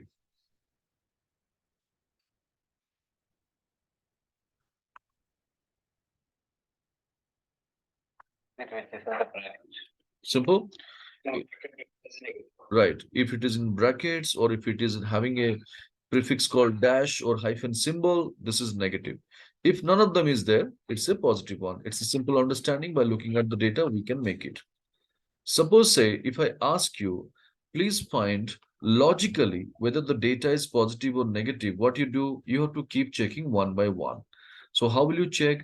If this value is more than 0 or greater than 0, it's positive. If it is less than 0, it's negative. This is how we decide, right? Now, the same thing we are going to do it in Excel, but how?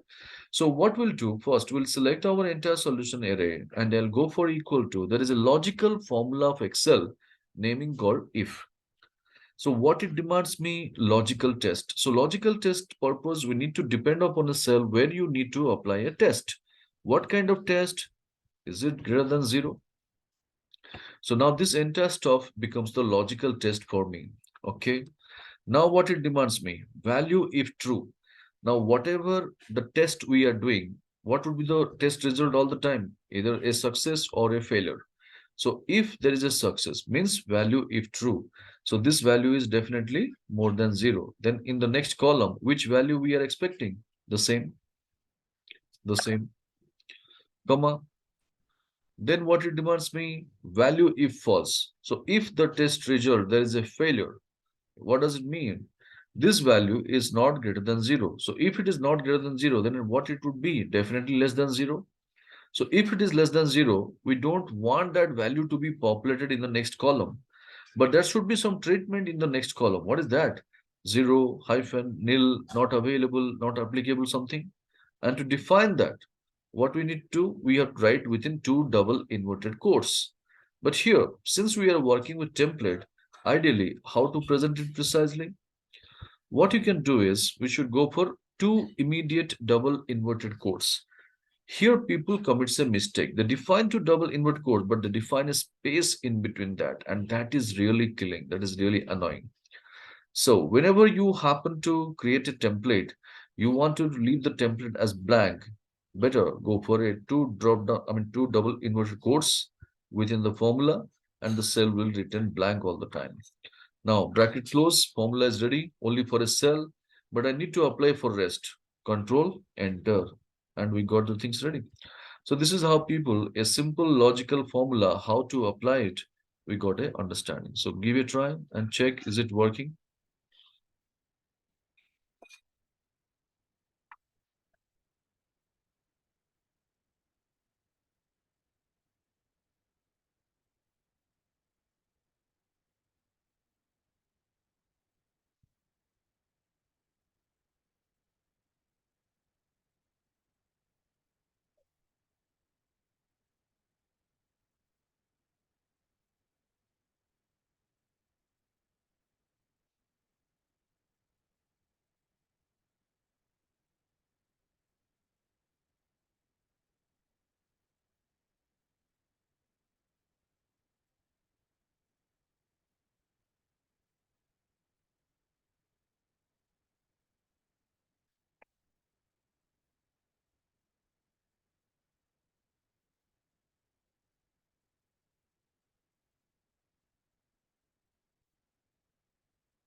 So any questions, people, from anybody? Is it clear? The simple logical formula, how to write it?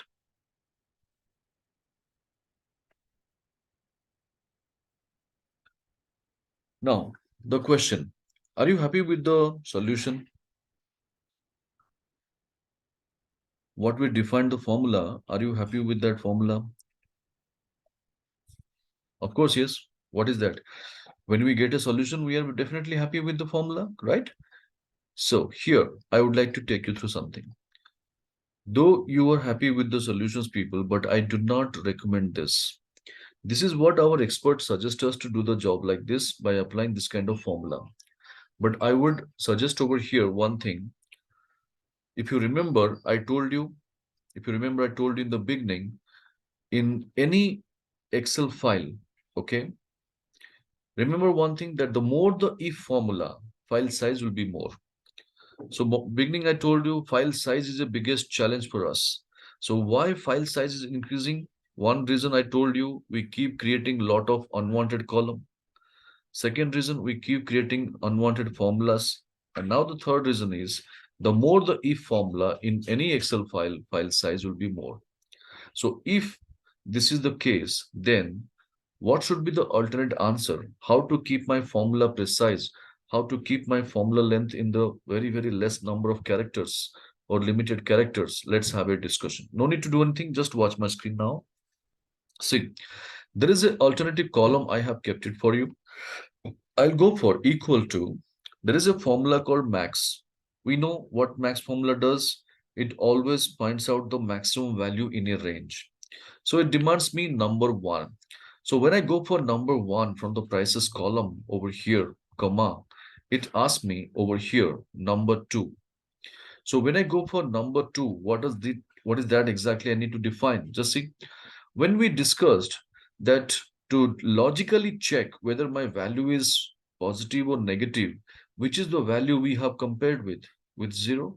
So I'll go and put zero over here. And the moment I go for bracket close, what will be happening? What we are asking Excel to do the job. Between the number and zero, which is more, that should be returned. So we are not talking below zero cases over here at all. So formula becomes very precise. Formula is ready only for a cell.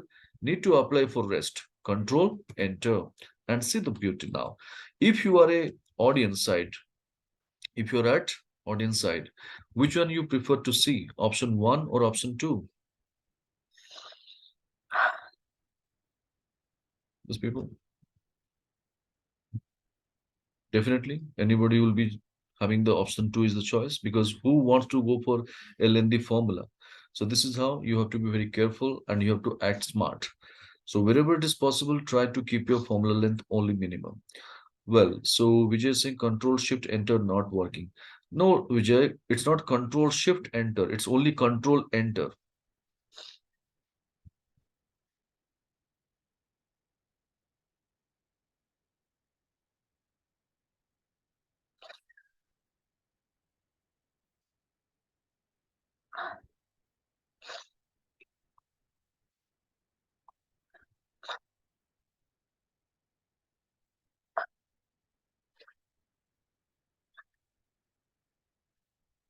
All right, so question number three answer, able to get it, people? So how to take a call, how to write your formula in the right place, we have got some basic understanding. So these things comes out of your experience and the practice and the logic. All right.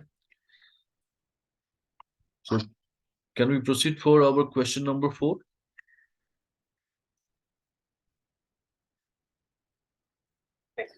Right.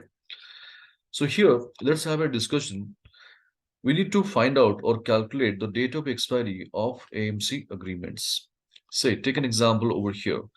On 11th December 2019, we furnished one contract with one of our vendor for AMC for HP printer. And we furnished the period called 16 months. So duration we fixed for 16 months. One AMC we have furnished on 11th December 2019. And we need to find out when this contract is going to be expired. So what would be my date of expiry?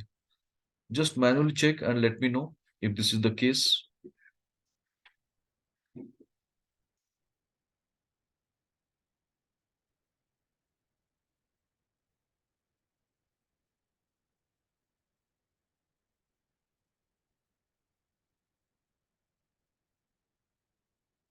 Yes, people, what would be the date of expiry?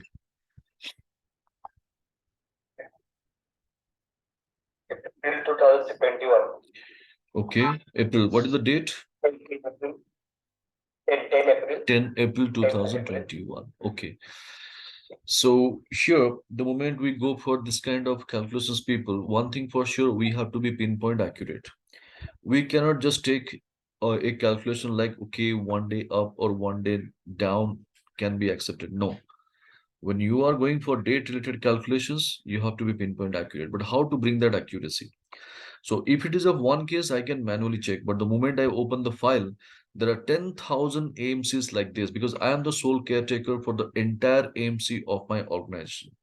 So if this is the case, then I would suggest don't go for any other formula or don't do any other operations, people. Go for a simple formula. See, what we have with us, we have a ready-made formula naming called E-date. What it does, E stands for electronic. What it does, what demands start date. We have a start date, yes, comma. What is the next one we have? Called months. So we have months also. Fine. Bracket close. Formula is ready. Only for a cell. Need to apply for rest. Control enter. And see the beauty with immediate effect. My answer will be ready. But the problem is this is coming up with a different format. What is this format about? Can anybody find out that?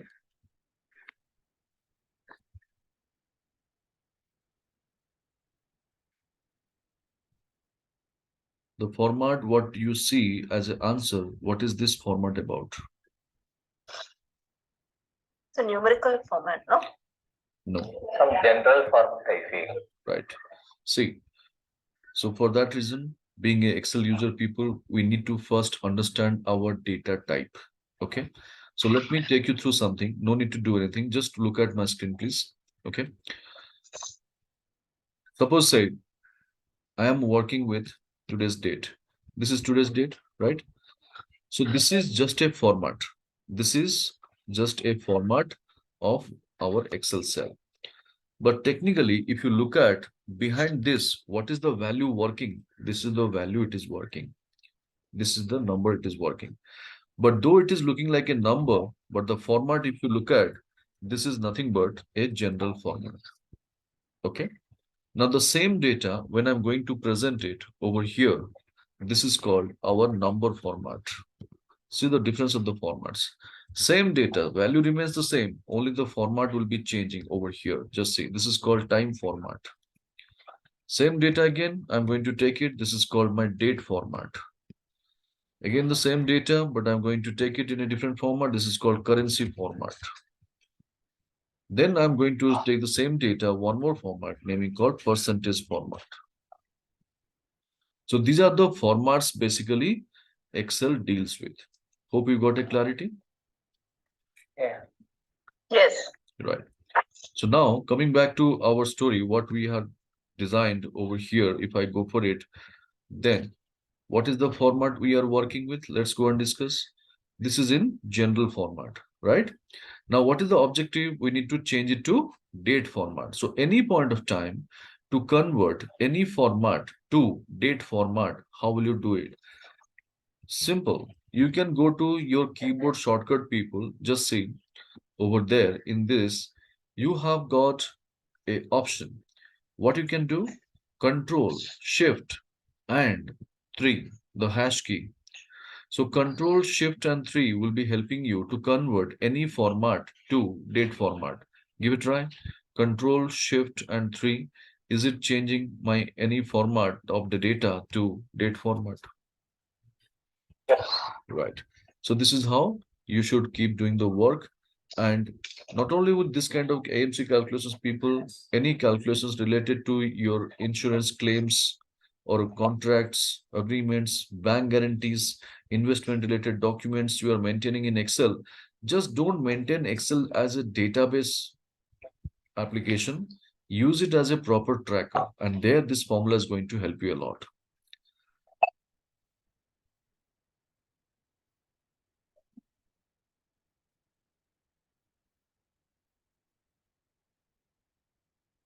So kindly check it is working properly. Any doubt, any queries?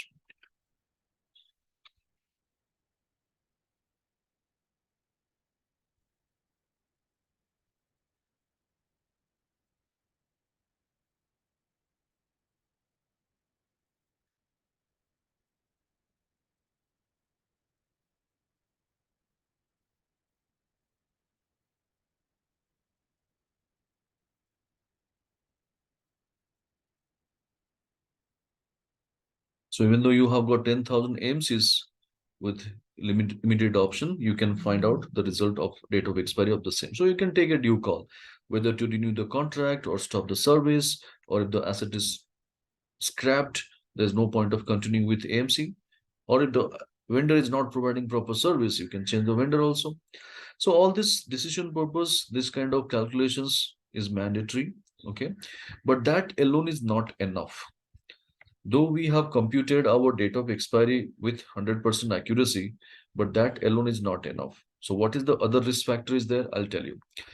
11th April 2021, is it going to fall in a weekday or weekend? That also we need to address it. But how?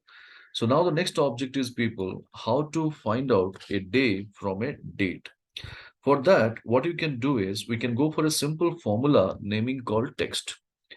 So text, what it demands me, value, I'll take date of expiry, comma, format text. What is the format I'm expecting? So ideally, what is the date format we are following in Excel?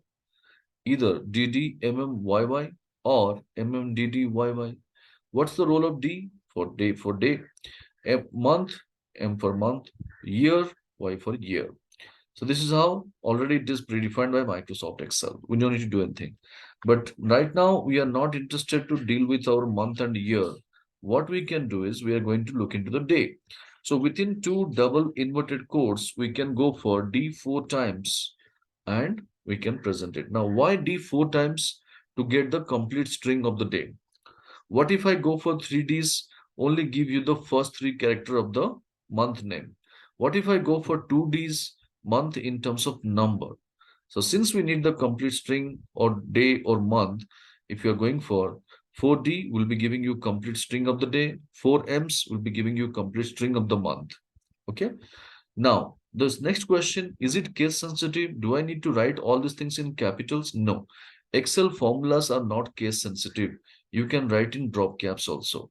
So formula is ready only for a cell, need to apply for rest. Control Enter.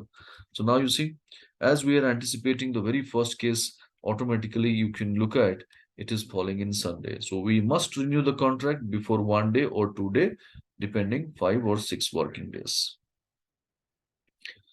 So this is called our text formula.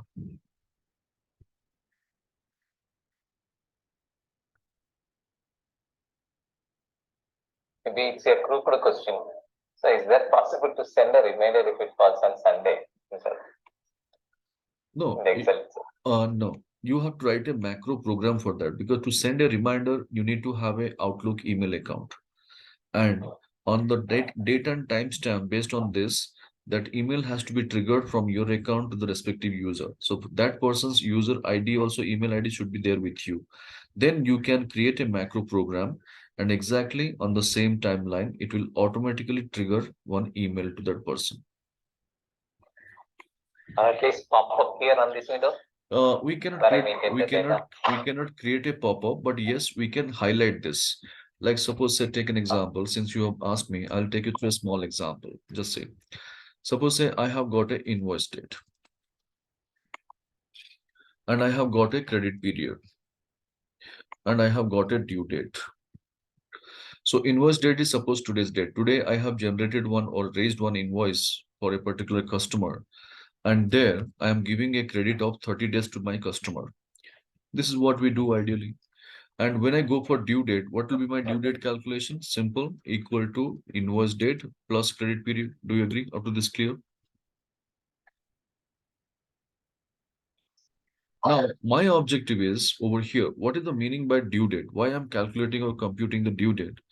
Due date is nothing but against of this invoice, the payment has to be collected on or before 13th Feb 2023. Basic understanding, correct? Now, In this case, when I'm going for it, being a payment receivable department person, or suppose say I'm working in accounts receivable department, and my job is to take care about my collections.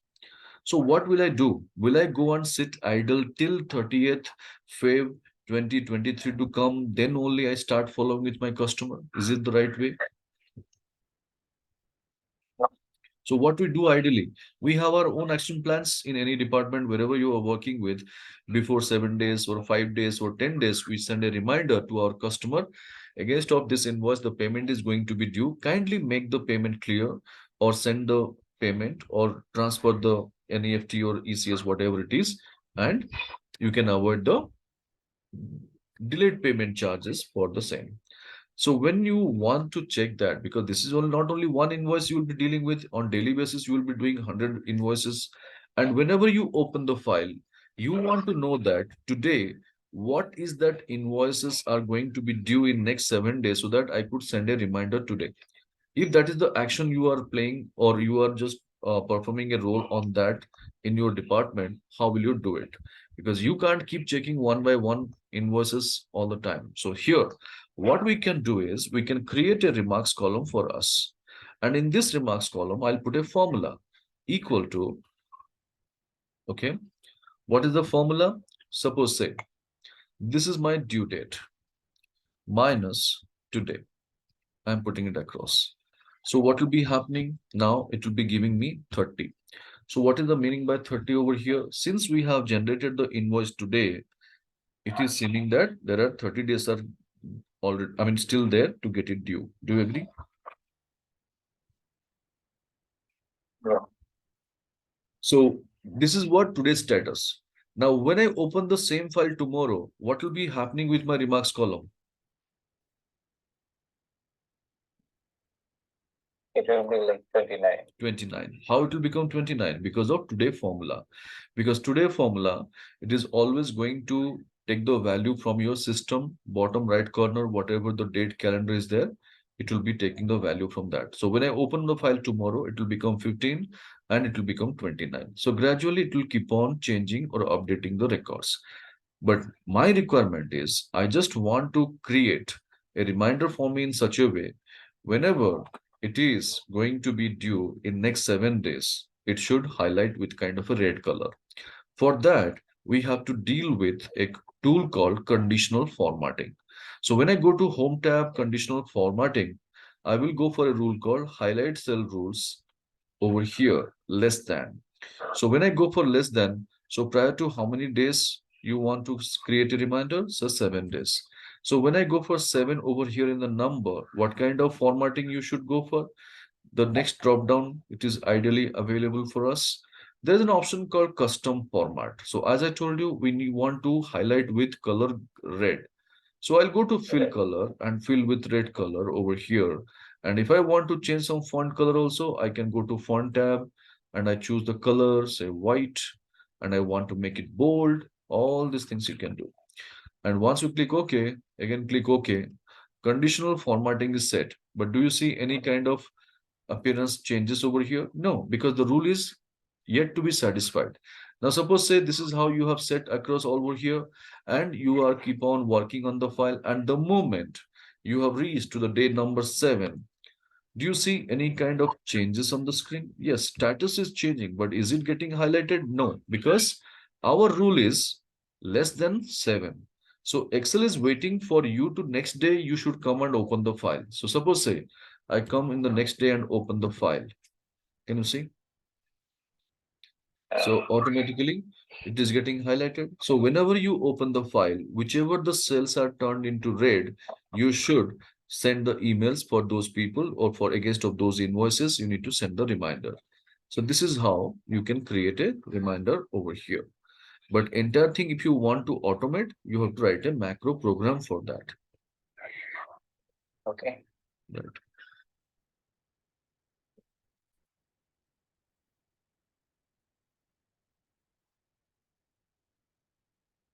Yes, people. So our text formula, is it working for everyone? Any doubt, any queries in text formula?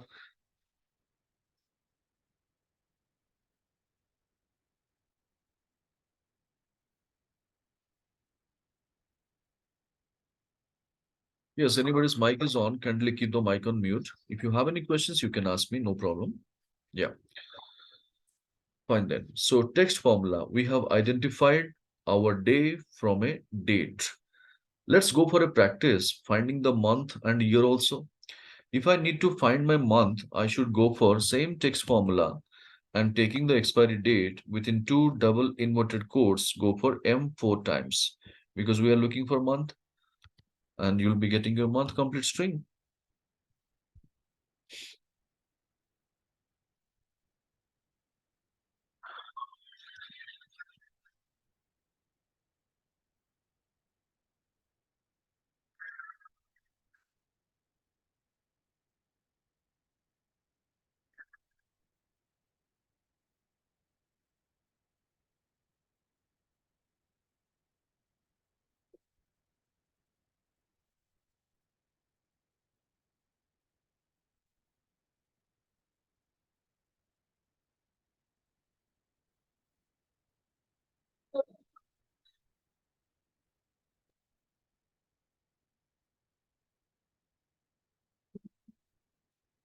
Similarly, if you happen to find out the year, you must be thinking something.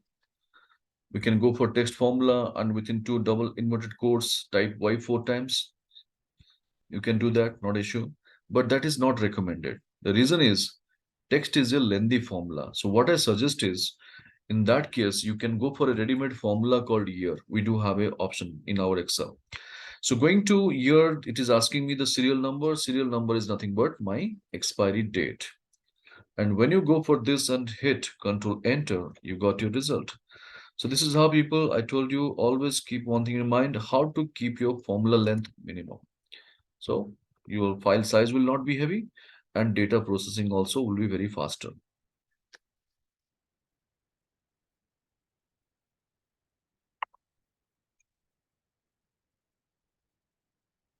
So kindly check if at all any questions are coming up, let me know. I would help you.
All right, so business maths case studies, whatever we discuss the formula, some product, small, large, with combination of row, usage of dollar symbol, M round, ceiling, floor, and E-date, along with the format change options, the keyboard shortcuts, logical formula of if, max, text, and year.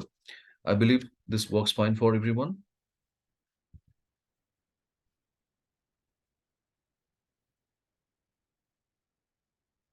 All right. Now we'll go to our next sheet, naming called data presentation. Okay. So we'll come back from a short break, then we'll go on proceed with this particular sheet. Okay. So with this, we'll go for a short break of 15 minutes. In my system, it is 3:55.410 p.m. Again, we are going to catching up. So have a brisk and come back soon. We'll discuss the rest.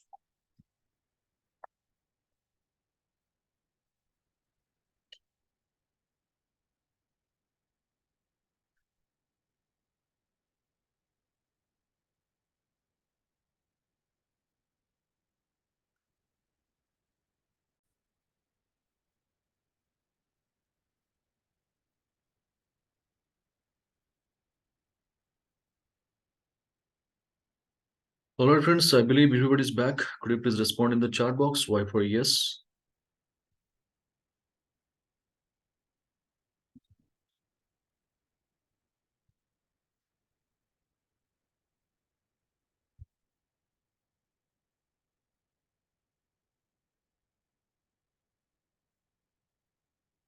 Great. Thank you so much for your response. So now, let us go to the sheet naming called data presentation.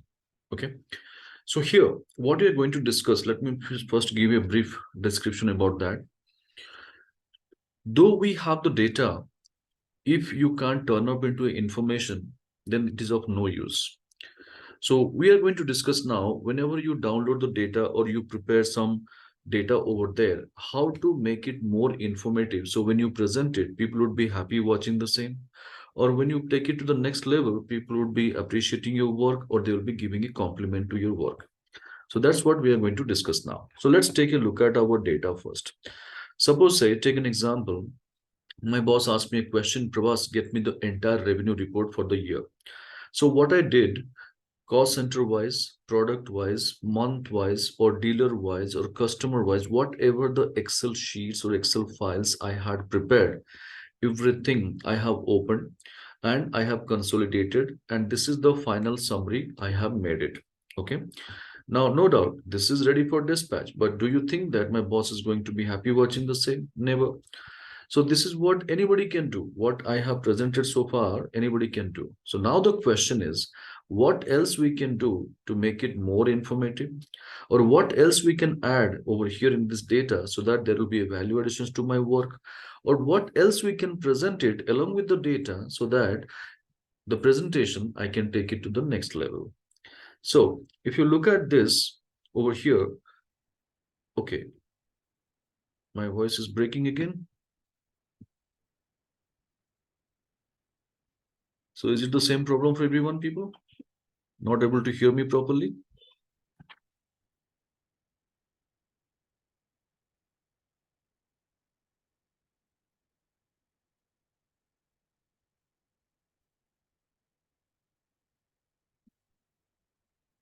Just give me a second, let me check.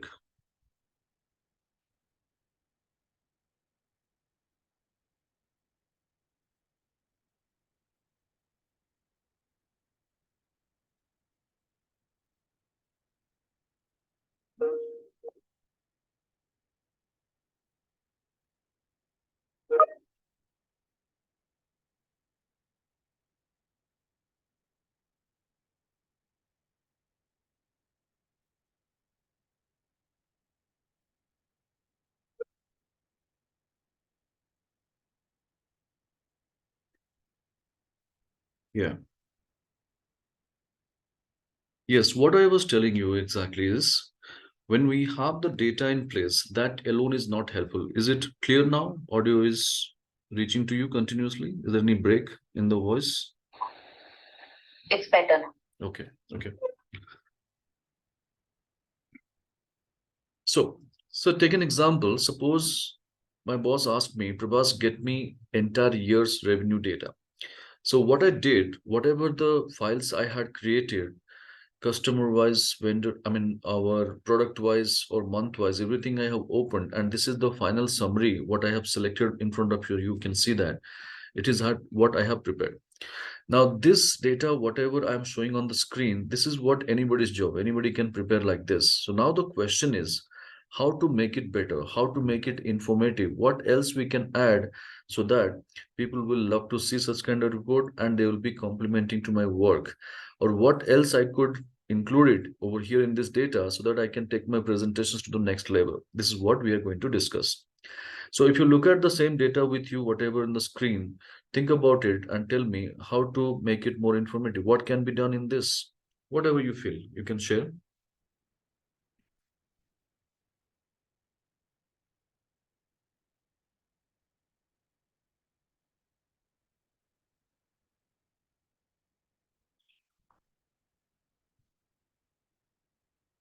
Color code. Vanisha, what kind of color code you mean to? Could you please be more precise?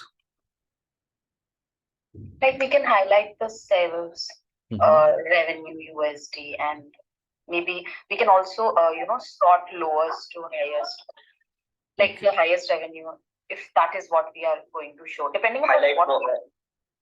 Well, we can do one thing, the maximum revenue in which month, that I can highlight with green, or the minimum or the least revenue we can highlight with red, something we can do. But sorting is not possible because this is a timeline based data. If I sort my revenue column, my month also will get disturbed. So that is not allowed. Right. What else we can do? Anybody else? Whatever you feel. Let's have a discussion on this. Not a problem.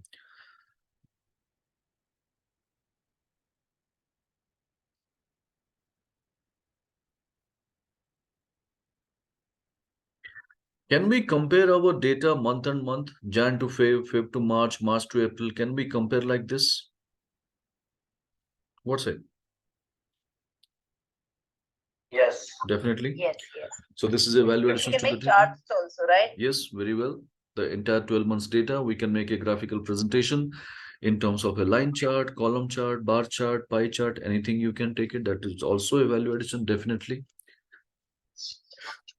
We can, make the quarter-wise report, like, we can make quarter, like aggregate into quarter-wise. That is again Because just usually making a companies- bucket of data, but that is not such a great value addition, you can say. But yes, if you want, you can do it. Meeting with them. All right. So anyway, so all these things, whatever we discuss, people, it is essential. But along with that, some minimum requirement which we never pay attention, that is also playing a role. Like, do you see that we do not have a total? We need it badly, right? So basically, the data must have a total. So kindly keep your cursor in the total cell as I'm highlighting and go for a immediate keyboard shortcut, Alt equal to, and hit enter. So when you press Alt with equal to sign, immediately it will be giving a quick sum over there in the data. So kindly confirm all of you are getting this 33,715 as the total.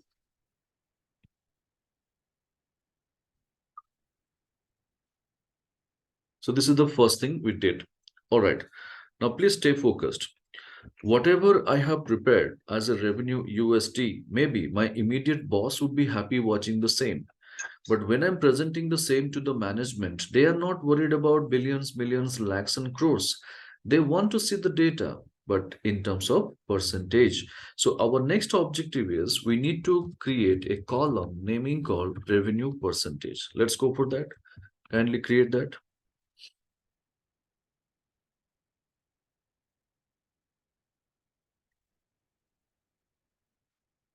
Yes, Surupa, to total cell, you keep your cursor in the cell and then immediately go for a keyboard shortcut, Alt equal to, press together, Alt with equal to.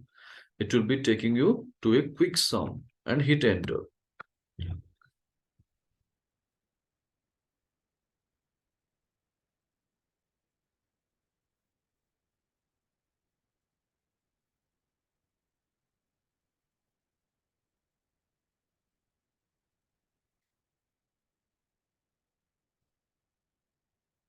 Now, as we discussed, we need to go for a new column. The reason when I'm presenting the data to the management, instantly they want to make an information over here that how much revenue we have made should be in percentage. Okay.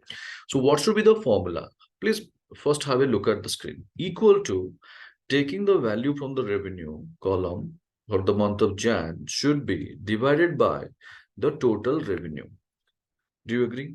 No need to do anything. Just watch my screen. Do you agree with the formula to get the data in percentage? Yes. And when you look at the formula to apply for the rest of the cases, only Jan month revenue should go to Feb, Feb to go to March, but always it has to be divided with the total revenue. So B17 should not move down, only B5 should move to B6, B7, B8 and all. So B17, since it should not move, what is the treatment we should give? F4. If it is not a direct key, go with function with F4 and make a dollar symbol application. Now the formula, once it is ready, it will be leaving the answer in terms of decimals, but we are expecting the answer in terms of percentage. So any point of time to convert your format from any format to percentage. Can you see in our keyboard numerical key number 5, is it containing a percentage symbol? So any format to percentage format, Control Shift 5, Control Shift and 5 press together, and this will convert your data to percentage format. So you'll be getting 12%. And the same we can apply for the rest. Double click on the fill handle, the drag button, it will be applied for all, and then make a total. And can you see, is it giving you 100% as a total?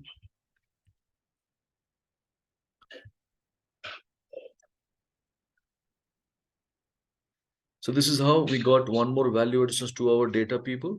Revenue percentage column, we made it ready. Any doubt, any queries in revenue percentage column?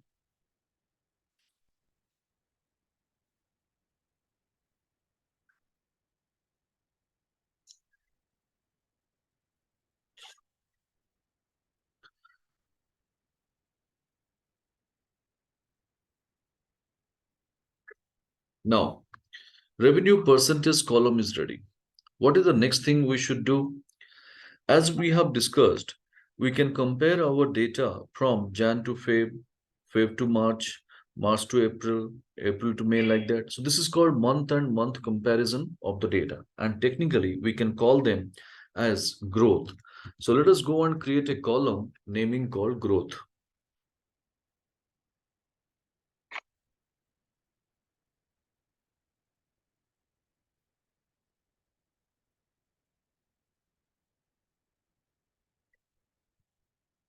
And in this growth column, what should be the formula? See, since Jan is the first month, do you have anything before Jan to compare with? No. So Jan month growth is nil. Jan month growth is nil. We don't need to define anything over there. But the moment when you go to Feb, we have got something to compare with,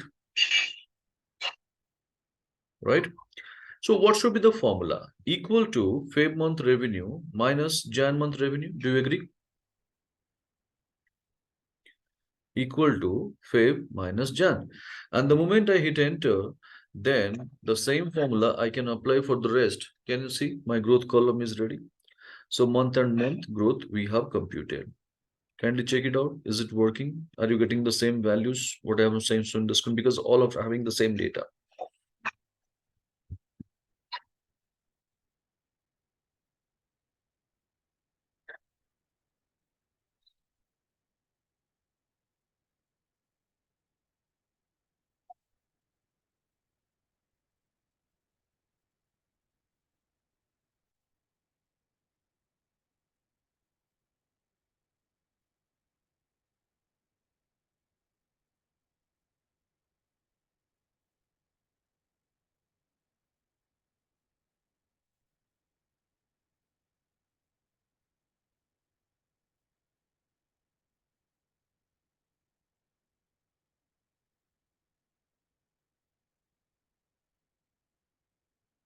So growth column, any doubt, people? Anybody?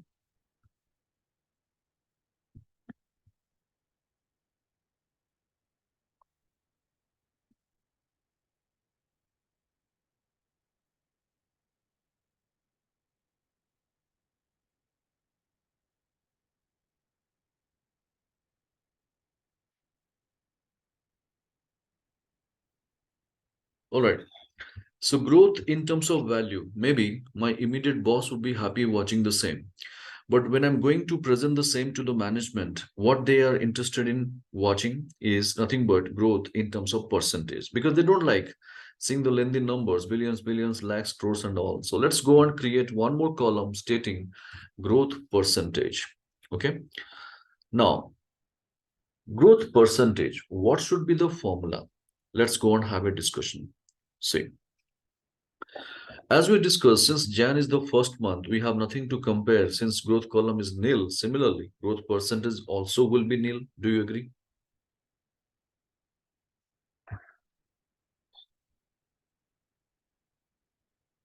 Right, people? Now, the moment we come to Feb, what should be the growth percentage? Formula equal to whatever the growth we have identified in the month of Feb should be divided by the base month. So for growth of Feb, which is the base we compare with, is the Jan. So that is the formula we have to take it. And the moment I hit enter, this is going to give me an answer in terms of decimals. And I told you to convert any format to percentage, Control, Shift, and 5. And the same I can apply for the rest of the cases, and we got our answer ready.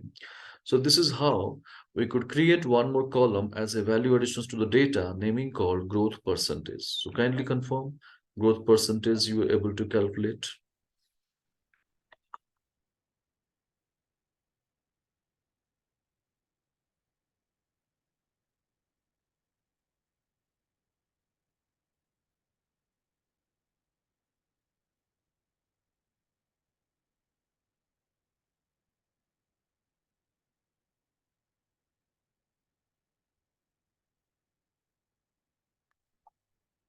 Maybe I am poor in math.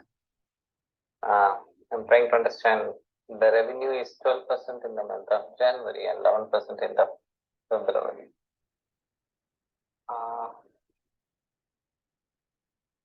So how does the growth, is it some growth minus revenue, say the revenue, the growth percentage? No, I'm not clear. Your voice is not clear. What is that exactly the question is? So I understand the math calc, whatever has been in the spreadsheet. Okay. However, that's the way the growth percentage is calculated. That's my basic math doubt. Yes, of course. See, what is the meaning by this revenue per? This is nothing but individual month-wise contribution. The percentage of revenue percentage column is nothing but month-wise. Suppose my entire revenue is of 100%. In the month of January, it is contributing 12% to my entire kitty. And in the month of Feb, it is 11%. But the moment you compare the growth over here, Jan to Feb, it is moving down. It is going down. The growth is in the degrowth trend. By how much value? Minus 178 units, or in terms of US dollar. So that is nothing but how much it is of 4%. So 178, it is provided in terms of percentage. Yeah. Fine. So I believe growth percentage formula, whatever we have defined, it's clear, and you are getting the similar values on your respective screens. Okay. Now, what is the next thing we can do to make it more informative, people? Just say, suppose say, when I complete my Jan month business and I got my 3,968 USD, if suppose somebody asks me, Prabhas, how much business you have made? So I'll tell 3,963 USD, right? Now, when I am supposed to answer the same question at the Feb end, what will be my answer? My answer would be Jan month revenue plus Feb month revenue. So 3,968, 963 plus 3,785. Again, when I complete the business for the month of March, I should say Jan plus Feb plus March. What do you call all these things? Cumulative. Right. So we call it as a cumulative or accumulation of the data, right? But when it comes to our corporate reports and people, you should use the proper corporate jargons. And what is that corporate jargon we should use? Naming called YTD. Absolutely. Year to till today. Okay. So year to till date, that is called YTD. So since the year beginning, as such, what exactly the status? If you want to present it, that's called YTD. So what should be the formula for YTD calculation? Let's go for it. Since Jan month is the first month of the year, whatever my Jan month revenue, can I take the same value as YTD for the month of Jan? What say? Whatever my Jan month revenue, can it be the same value for YTD month for the month of Jan? Now, when I go to the Feb, equal to Jan month YTD plus Feb month current revenue. Do you agree with the formula?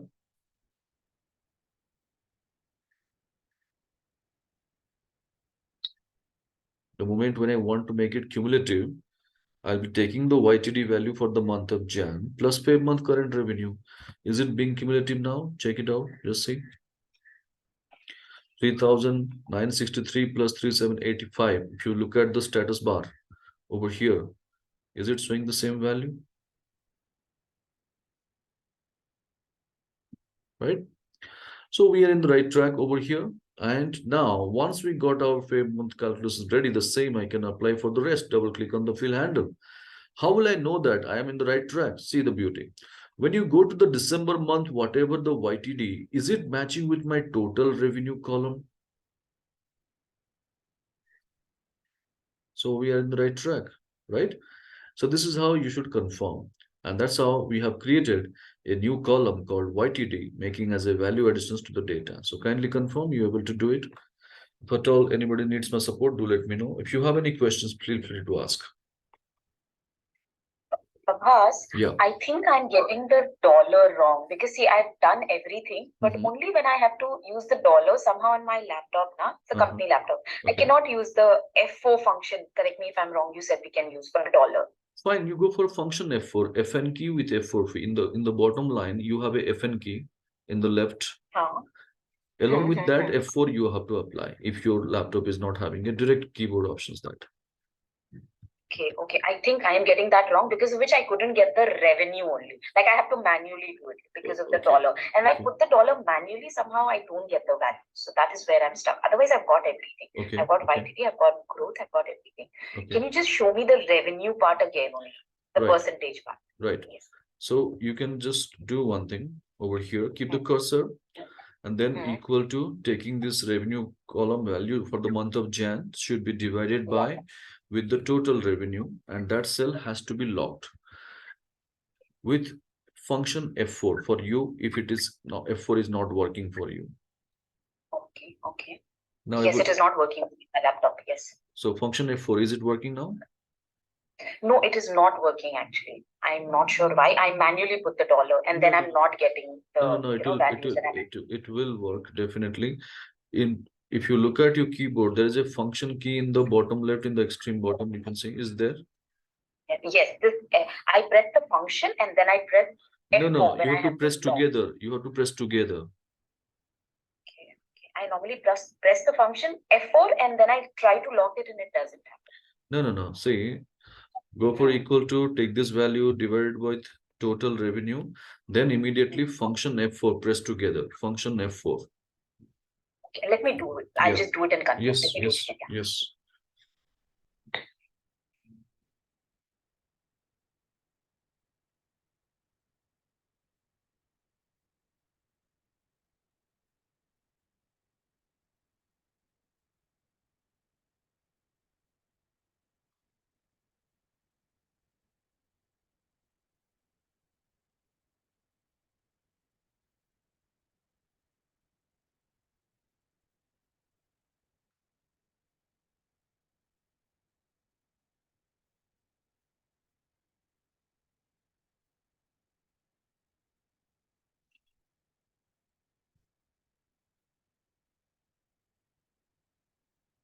So I believe it's working now. Yes, it happened. So it was a minor glitch at my end. So I was not doing it in sync somehow. Yes, it happened now. Right. Thank you. No problem. So YTD in terms of value, people, as we discussed, again, this might be my immediate boss would be happy watching the same, right? But when I'm presenting the same to the management, I need to present my data with YTD, no doubt, but should be along with percentage. So our next objective is we need to create a column naming called YTD percentage. So what should be the formula? Just see, 1 minute on my screen. As we have taken Jan month revenue is nothing but YTD for the month of Jan. Similarly, can we take Jan month revenue percentage should be the YTD percentage for the month of Jan? Same logic. Can we take that? So equal to taking the value from revenue percentage, that is nothing but our YTD percentage for the month of Jan as it is, right? Now, when I go to Feb, equal to Jan month YTD percentage plus Feb month revenue percentage to make it cumulative. So 12 plus 11, 23. Is it coming up? Yes, perfectly.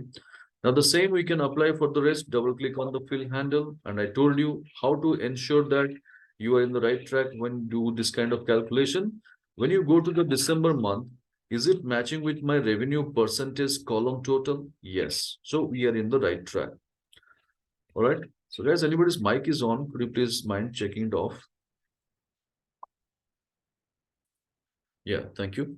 So kindly confirm all of your things are working as we discussed so far. So just imagine we had only 2 columns, but this much of exercise is pending. And this is inherent by nature. Nobody will be demanding for all these things, but if you present, you make your data more informative, the quality of information is also increasing and people will love to see it. And it's not confined to accounts, finance, production planning, whichever the department, wherever you are working, you have to do this kind of statistical calculations. Make sense? Any doubt? Any queries? All good. Right.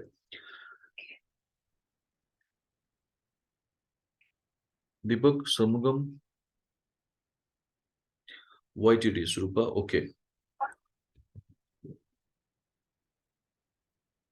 See, YTD first for the month of Jan equal to nothing but Jan month revenue. Then going to Feb equal to Jan month YTD, the previous cell, plus the current month, whatever the revenue called month, Feb month revenue. So it will make my data cumulative. And the same we can apply for the rest. And when you reach to the month of December, the value of YTD column should match with total revenue column. Okay, we got it.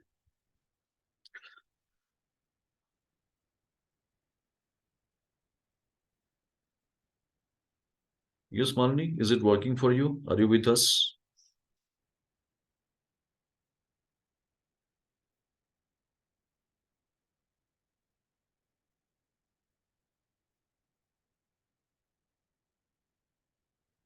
All right. So once we have done with all these things, people, let's do one thing. Select your data, keeping the cursor anywhere in the data set, Control A. So when you go for Control A, entire data is selected. Yes. Now, remember one thing, whenever you have got multiple columns in place, always give a feel of a table. So how to give a feel of a table? By applying the borders. And how to apply the borders? There are two ways. You can go to home, you can go to borders, you can go for all borders, right? This is what anytime is on with us because we love to use mouse. But what I suggest is to save your time, always use the keyboard shortcut. What is that? Same thing you can do by pressing Alt, remove the finger, H, remove the finger, B, remove the finger, then A. So what's the keyboard shortcut? Alt H B A. So Alt H for home, B for border, A for all border. So kindly confirm keyboard shortcut is working. Selecting the data, first press Alt, remove the finger, then H for home, remove the finger, B for border, remove the finger, then A. So though you able to do it with your mouse, but I would suggest go for keyboard shortcuts because formatting is something you will be doing 1,000 times in a day. So better if you execute through keyboard shortcuts so that you can save your time. So this is the first thing we should do. Now, whenever you are preparing your data, people, make sure little bit of formatting you do on that so that to give a bit of cosmetics feeling or to give a better feeling to the data. So what we do basically for the colorful applications, we go to our home tab and we do something over here in font color or fill color. We believe this is the only word we have. Trust me, there is many more better than option than this. What is that? If I go to home, can you see we have an option called cell styles? Beautiful color combinations, formattings over here, along with your font color, high contrast to background, you will be finding. So we are going to take something from this, but before that, let's go and select our month column first. Month column. And go to home, cell styles. There are various formatting styles we have, but which one we have to take? In themed cell styles, in the bottom line, accent 1, 2, 3, I'm hovering the mouse there, just see. If I take this, anything out of this, looks good, elegant, one color I took. Then I'll take the first row item. Again, I'll go to home, cell styles, and I'll take one more color. So it is up to you which color combination you like the most, you can take it. But yes, rather doing it separately, fill color and font color, you can direct take the combination of these two with the cell styles. And where it is available in the home, cell styles. Able to navigate, people?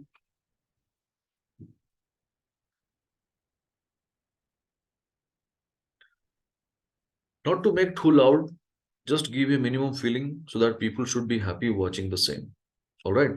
Now, remember the latest style of data presentation. What the latest style says, if you have got multiple columns in place, the first column should be always aligned to the left. First column always has to be aligned to the left. Rest of other columns, you have to always ensure that these are in center. So how to make a central alignment? See, going to home, alignment group, we have an option called center with the help of mouse. Same thing you can do with quick keyboard shortcut Alt, H for home, A for alignment, C for centrally align. So you can go for a simple keyboard shortcut one by one. Alt, H for home, A for alignment, C for center.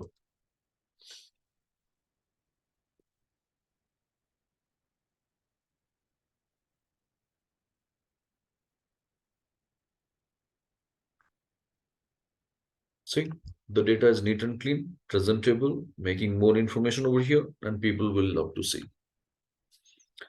All right, any doubt, any queries so far? Anybody?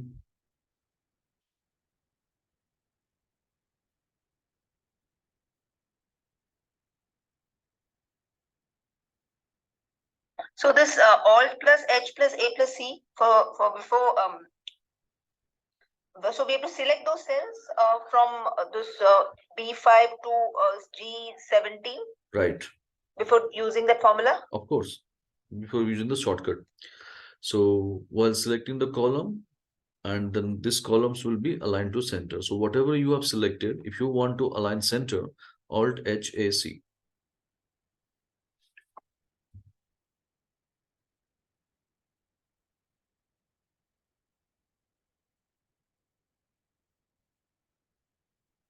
So is it working, people, for everyone? Any doubt, any challenge, any queries? So these things you have to practice, as I told you, one-time job, just to have in the training program, you should practice. Is it happening or not? You have to check. If it is not happening, I'll help you out. But post-training, you have to practice a lot so that you can get a hang on those topics and immediately you can do it also. All right, so all these things we have done over there in Excel. Now, at any point of time, if people have asked you or anybody is asking you, Prabhas, why don't you bring the data in PowerPoint? I don't need to struggle over there. See, I can simply select my data. I will copy it. I'll go to PowerPoint and application over there. Just going for different things. Okay, so I'll go for PowerPoint.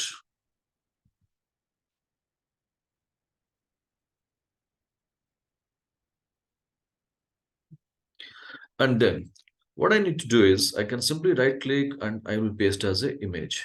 So the moment I go for pasting as an image over here, immediately I can go for presenting the same. So it will be giving a neat and clean look, presentable. People will love to see. Did I struggle any point of time? No. So that's the reason why I always recommend make your things better in Excel all the time so that hardly you need to struggle when you integrate your data from Excel to PowerPoint or Word or any other applications. All right. So this is how people we have seen how to make our data informative. Now we are going to witness how to make our data presentable. So exactly below you will be finding another half called how to make our data presentable. So let's go for it. So this is the similar data of 1 year revenue data we have taken. Okay. And kindly keep your cursor over here. Select your data. Control A. keeping the cursor anywhere in the data cell, Control A. And to make your data presentable, what exactly you need to do? Just say, you need to go to Home tab, and there is an option called exactly cell style before that called Format as Table. Format as Table.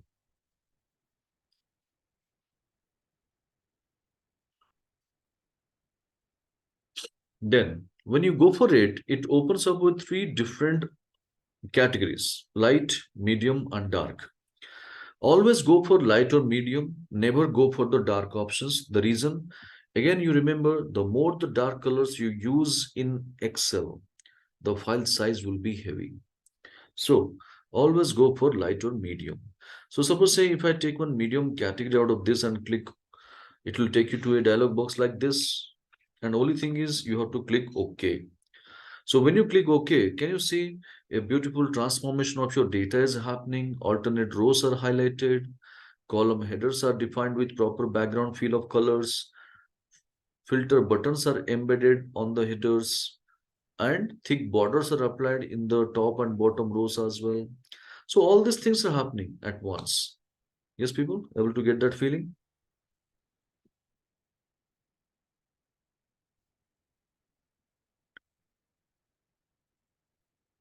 Now, once we have done with this over there, suppose I have presented this to my boss. My boss is quite happy. He gave a compliment to my work, and immediately he asked next question. That Prabhas, to generate this much of revenue, how much incentives we have given? I want to check that. So basically for him, I need to create a column naming called our incentive. So let's go for incentive.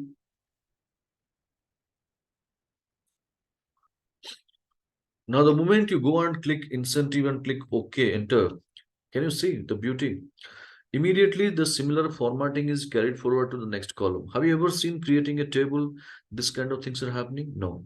What we used to do, we always depending upon this Home tab, format painter option, we always solely depend upon. But since our data is in table format, Excel is automatically taking care about the formatting part. That's the beauty. Now, coming back to the formula. What should be the formula for incentive calculations? Suppose for the time being, take an example. In our organization, we have a uniform policy. Whatever the billing we make or the billing made by the people or the salesman, immediately 2% will be declared as incentive to his account. So we have a uniform policy for incentive 2% upon the billing column. Okay. So we can go for a formula equal to billing column revenue. So when I take this, can you see it shows me like at the rate symbol, square brackets, column headers, all these things.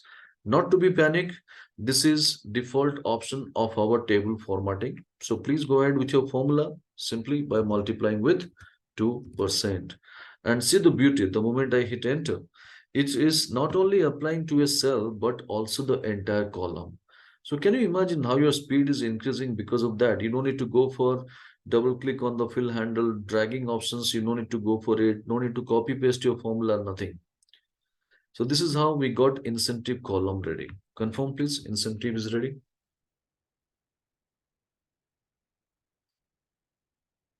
So could you please repeat again? Yeah. Incentive, we have gone for equal to taking the reference from the left.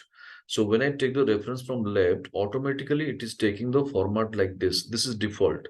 We are not doing anything. So don't be worried about it. Just click that reference B24. When you click, it will take like this. Then multiply. How many percentage? 2%. And the moment you hit enter, it will be giving the result like this.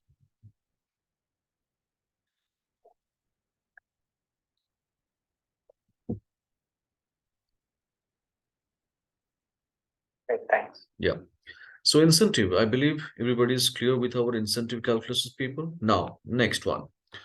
Ideally, when you have revenue ready incentive, the next column would be net revenue. Let's go for it.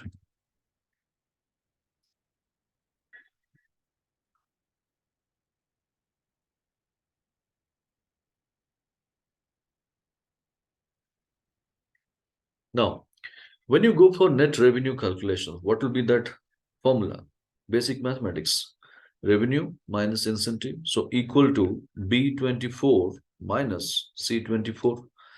Again, don't worry about the formatting, whatever you're taking, just take the cell reference equal to B24 click minus C24 click. And the moment you hit enter, it will be applicable for the entire column.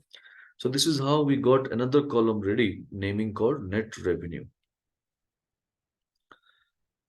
Yes. So once it is done, please confirm, leave me a message in the chat box so that I can proceed, people.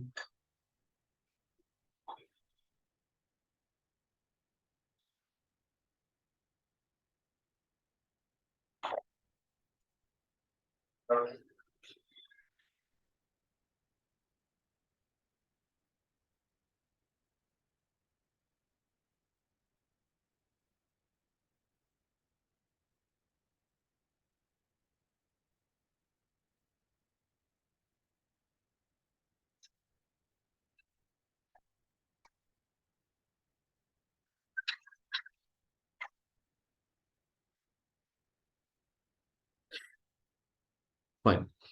Now, once we have done with this, what is the next requirement? Just see. Everything is fine, but we do not have a total so yet, right? So how to bring the total? Technically, what we do, we create a total cell manually and we put a formula, then we get the things. But here, since we are in table format, things are more easy. We don't need to go and spend time for creating all these things. But how to do that? Just see. If when you keep your cursor in the table anywhere, can you see in the extreme right of the ribbon tab, there is one option activated, naming called design, table design, or options depending upon the versions. Do you see all the people? And within that, do you see a checkbox called total row, which is not selected? Total row is not selected. So you need to just immediately activate that total row box, and in the bottom section of your data, you'll be finding total row is also added. But this is showing only the total of net revenue column. What if I want my revenue column total also? So keep your cursor in revenue column total cell, and there, can you see one drop down is appearing? So go to the drop down. For making a total, which formula will be the ideal one? So go and click Alt sum. plus enter, na? Not required. Here in the drop down, you should go for sum formula. Immediately, you will be finding it is ready with the total. So can you see the beauty of format as table? Everything is there. Only thing is we need to customize according to the need. So that's what the beauty. I do not see the table design option when I click anywhere in my table. What you get it? So I clicked, but I see design. That's what. It depends upon the version. That's what I told you. Correct. Design, table design, options, tools. Name would be different, but definitely option would be there. So I see design. There is a design, but I don't get table designers. So that is what I'm saying. This is because of the versions difference. Since I'm working in 365, name is table design. You are in 2016, it is naming as design. 2019. Could be. Okay. So total row, do you see in that option, in that tab, if you navigate, do you see a total row option?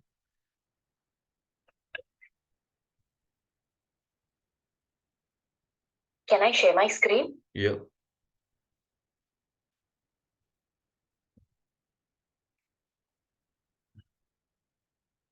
Not getting an share screen. No, when you go for share the entire desktop or entire screen. Yeah, I did that. Right. Is it? Right. Is, now go to that Excel. Go to Excel. Yeah. Fine. So you go to design. Design. No, you are not in the design tab. Now I get. Is my screen visible? Yeah. Now you have to activate this. I activated it. Now? Yeah. You can see in the bottom line of the table, you get a total. Yes. Now keep your cursor in the revenue column total cell. The revenue USD column. You are in the net revenue. Go to revenue USD. In the total cell. Drop down and click sum. I got it. Yeah, Yes. yeah. Thank you. Welcome. Why aren't we, where I tried to use this alt plus, Equal to.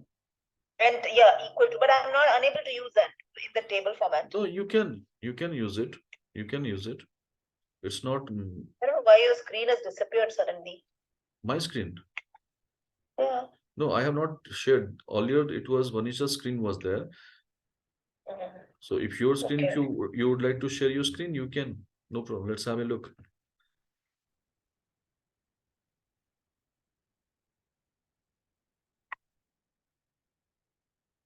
So are you sharing your screen, Malini? Yeah, I am. Okay, okay. Is it visible? Not yet. Go to share screen. Yeah, it is getting loaded, I guess. Let me have a look. Still left blank. I could see that. No, see, the thing is, you are trying to type by having a blank row in between. Can you see 36 is the blank row? Yeah, right, Right. yes. So, I'll delete that. yes. Okay. Now you go for alt equal to. No need to type some formula and all. Don't do that. Go for escape. Escape. Just immediately type alt Okay. equal to. Yes. You'll be getting it. All right. Fine then. So I'm Fine. taking the control back on the screen over there. And now, so this is what the beauty of our format as table option, how it is working. For us, we have got a basic understanding. Now I'm going to take you through some more on this format as table, how this is going to help us. I am going to take you through that. Just watch my screen. As I told you, whenever you have got multiple columns, now keep your cursor in one of the header of this table and select Control A.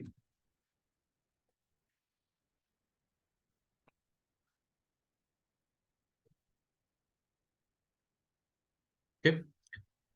Then always give a feel of a table by applying the borders. What is the shortcut? Anybody?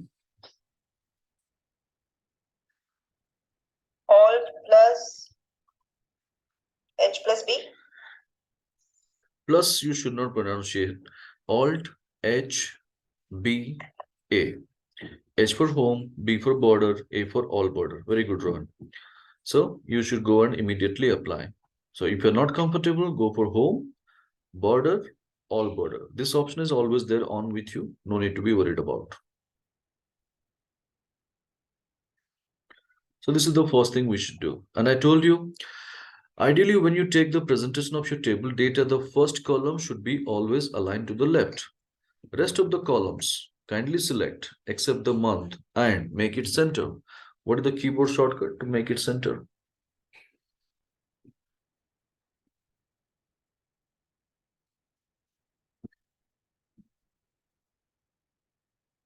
Alt HAC. Yeah, not Shreya, it's not HB. Alt HAC. B is not required. B for border, actually. Border we are not dealing. So you have to go for Alt HAC. All right, no problem. That you can polish it with the practice. All right, so I believe everybody is clear that now we have applied the borders, we have made it at a central line. But one thing, one problem you can notice over here, people, is our incentive column header, net revenue column header is not being properly displayed. And this is what the most of the time it happens with us. When you copy the data from one Excel to other and paste it, we get some kind of hash kind of symbols. And again, what we do, we take our mouse pointer and keep expanding the columns by holding the column borders and all those things. We keep doing that. That is really a time consuming job. So instead of that, what you can do is just say, select your all the rest of 3 columns except month. And there we have a beautiful keyboard shortcut. What is that? What we need to do? We need to adjust the column width depending upon the character length available over there. For that, we need to go for an option called auto fit of column width. So how to go for auto fit of column width? Alt O for format, C for column, A for autofit. What is that? Keyboard shortcut, Alt, O for format, C for column, A for autofit. So this is called autofit of column width. Yes. Yes. Now, once we have done with this, suppose you want to find out where is the menu options. See, if you go to home, format, autofit of column width, you can also avail that. So choice is yours. If you want to go for saving your time, better, I would recommend go for keyboard shortcut. If you're not comfortable, you have a mouse options also, don't worry.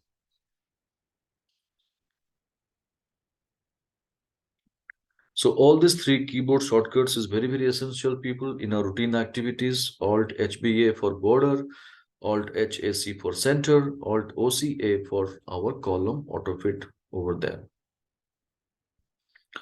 So I believe it's clear, working fine for everyone. Any doubt, any queries, anybody?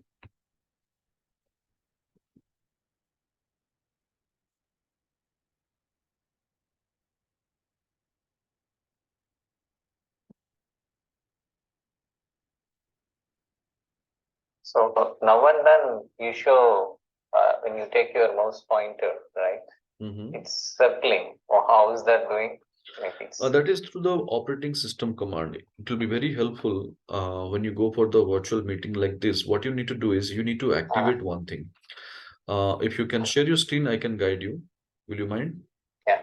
Yeah. Yeah, sure. Second, this my screen.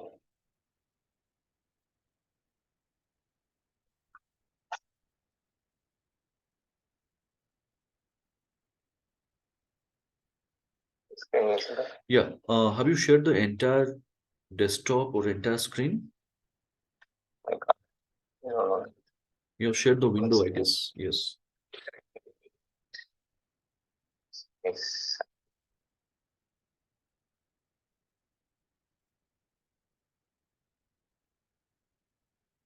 Yes. Okay. All right. Yeah. Now you go for the very first button, that is blue color Windows startup button. Yes.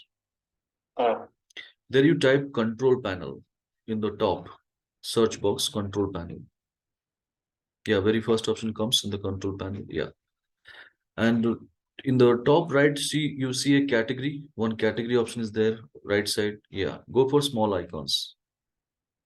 And there is an option called mouse. It will be alphabetically arranged. Go for mouse. Okay.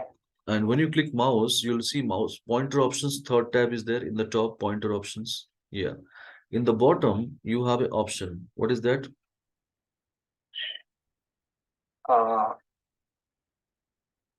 Show location of pointer when I press the Right. control. Is it on?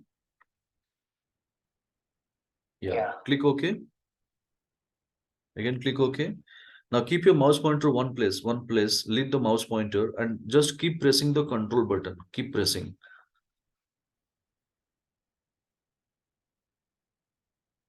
Leave the mouse pointer, leave the mouse pointer.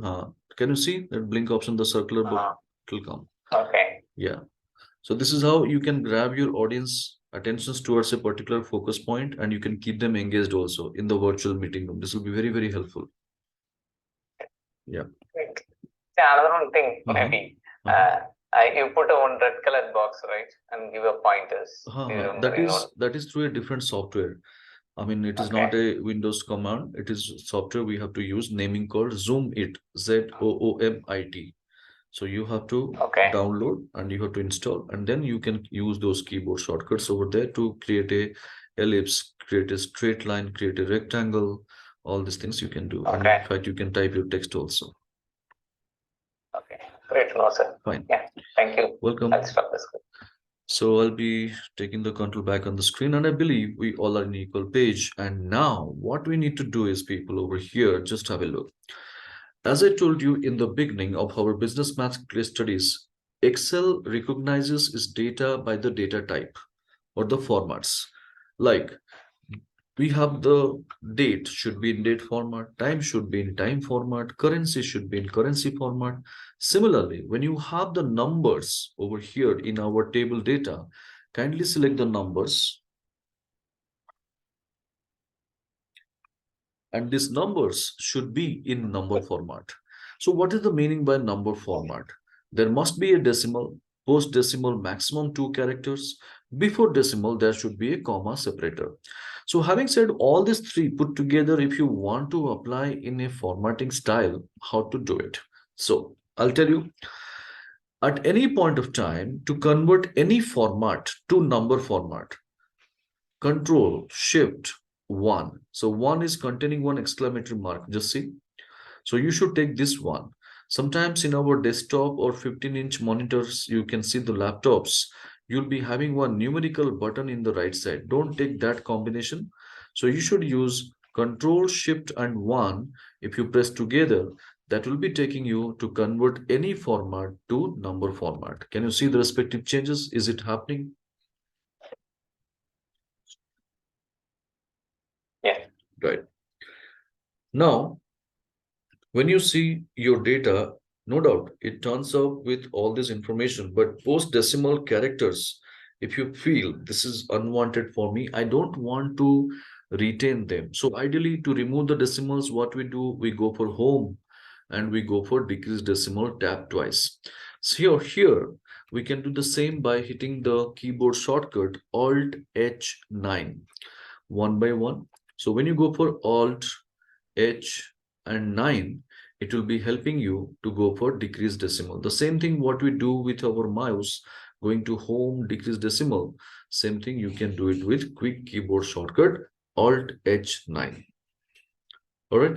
So this is how people we have understood that how to make our data informative and how to make our data presentable so that our presentation will be always be different and that will be making our style different and we can stand out of the crowd. So this is the story of our data presentation sheet. Any doubt, any queries?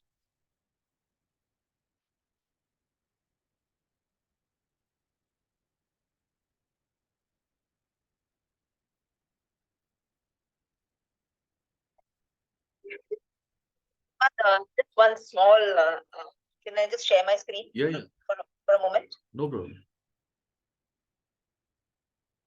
Yeah. Is it visible? Not yet. Yeah, it's getting loaded now.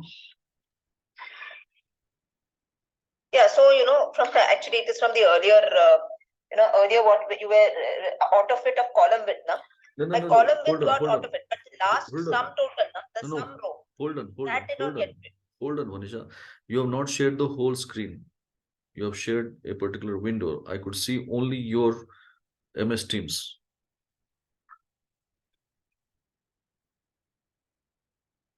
No, it's Malini here, not Vanisha, Malini. Oh, sorry. I'm sorry. I guess Deepak, you are doing something in the screen. Don't do that. Please deactivate your video also. Camera option you deactivate, Deepak.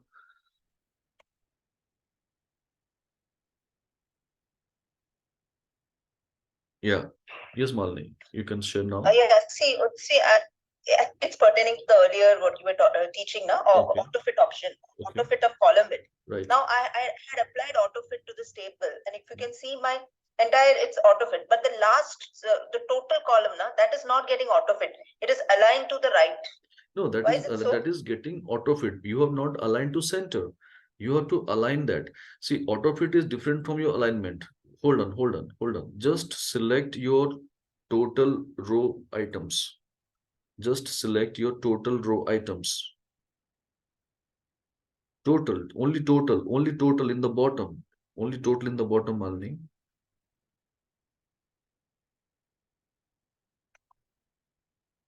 Yeah. Yeah.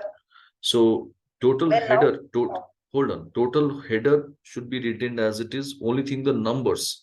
So starting from 33,715 to 33,041, those three cells alone you select. Yeah, I've selected. No, I could see total also selected. Total heading also selected. Okay. Okay, sorry. Yeah. Now Yes. go for Alt H A C one by one.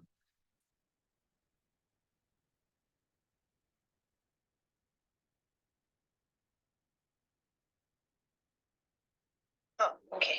right? This is center. Okay. Yes, Fine. fine then. Okay. So, Okay. Thanks. okay, no problem.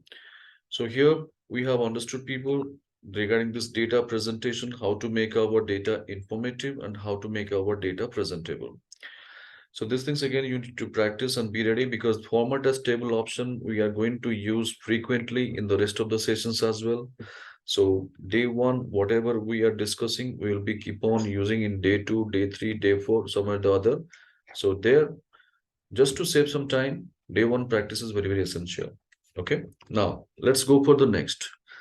The next sheet is called date calculation. So here, let me take you through the data, what we have with us. First, let's have a basic understanding what we need to do. Then we start working with it. Suppose say, these are the employee codes I have, and these are the people who are working in my department. Take an assumption. And I have got their date of joining with me. My management has given me a task stating that, Pravas, whoever the employee working with you, we just want to know what is their experience as on date in the organizations. Please submit a report accordingly. What is that? The experience of the employee. So first thing, is it my job? Calculating the experience of the employee, whose job it is?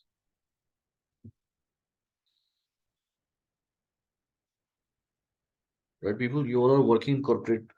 You must be It is a right. So when HR, a separate dedicated department is there, then why my management is entrusting this work to me?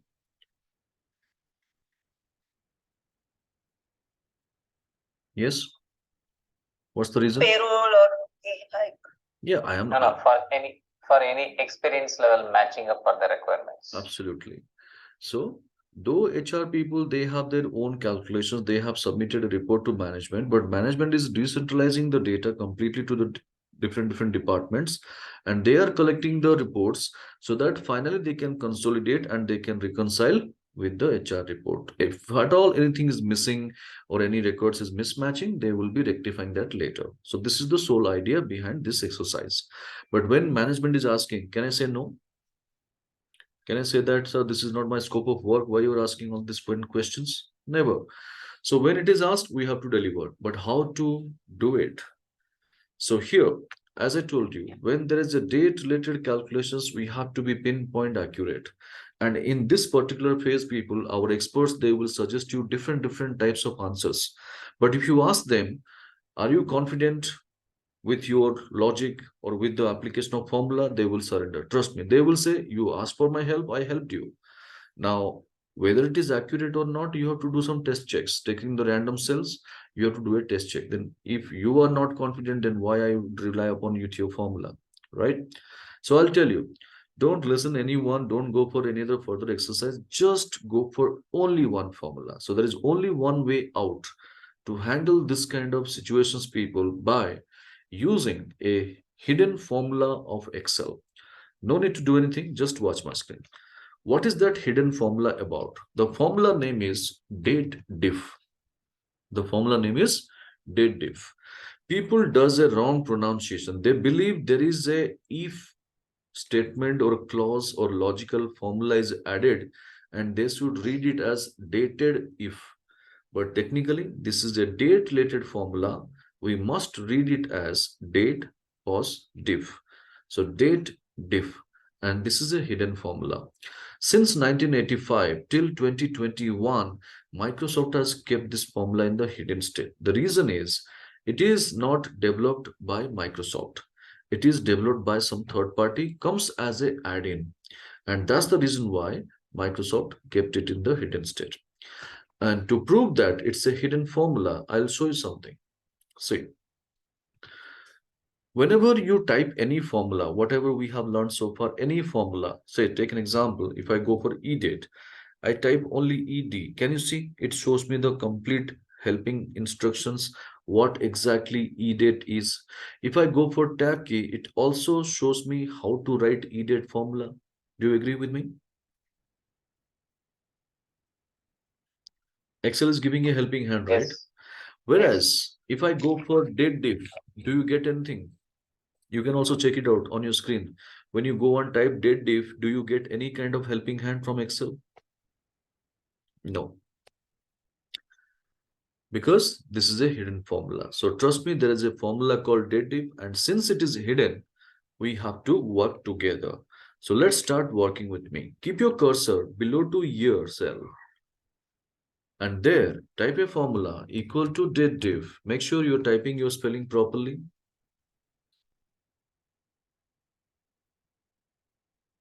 Then, how to write our formula, how to make it logical. Remember one thing, people, any date formula you deal with, it always starts with a start date. So for our case, what is the start date? Date of joining, that is C6, comma.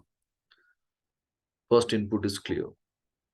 Second input, whenever you are calculating the difference between two setup of dates, then our next input would be end date. So in our case, what is our end date? Anybody? Today. So definitely we are going to calculate experience as on date. So today purpose, we have a ready-made formula called today. You can take that. So our second input is also ready. Today, bracket open, bracket close. Then comma. Which column you are computing the difference? Is it year? Year. Right. Wait. So here, for the time being, take the blank cell above to the year text. I have my own reason. Please follow the instruction. So take the blank cell above to the year text, and the moment you bracket close and hit enter, this is going to give an error. So everybody will be getting an error, no doubt about it. But don't be panic. Why I'm getting an error? Because out of 3 inputs, only 2 inputs we have got the values. Third one is defined to a blank cell. So don't worry, open the formula. And then when you see it is defined to a blank cell, now close the formula, come back to that blank cell and define. If you remember our date format, how it is we have discussed, DDMMYY or MMDDYY. We have already discussed to define our day, we should go for D, for month, M, for year, Y. So we need to deal with now year. So we should go for Y. Just type Y over there. So this is predefined. We are not defining anything. So do you see a result called 14 over there? So what we have understood now, though date diff is a hidden formula, how to write this formula? What is the role of today formula to generate today's date in the formula? What is the role or significance of typing Y over there to define our year component? Any difficulties in understanding this formula? Anybody? No, it's done. Right. Deepak, could you please off your camera icon?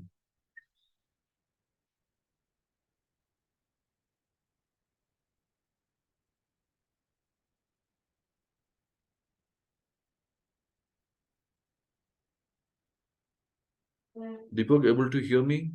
Just go to your camera icon as I'm showing, make it off. Yeah, thank you so much. Now, once we have done with this over here, let's go and make a hands-on practice for finding the answer for month and day as well. So for month, we can go to M, just go for M, okay? Make sure only you have one character called M, no extra space, nothing. Similarly, go for day, D. And let's go for practicing upon that. Month equal to date diff, date of joining as a start date, comma, end date, today formula, comma, going to our Excel operator M. Similarly, for day also is equal to date diff, open bracket, date of joining as a start date, comma, today formula as a end date, comma, Excel operator as the third input, and you'll be getting the answer. So this is how people we got our answer. Kindly check the formula is giving the result.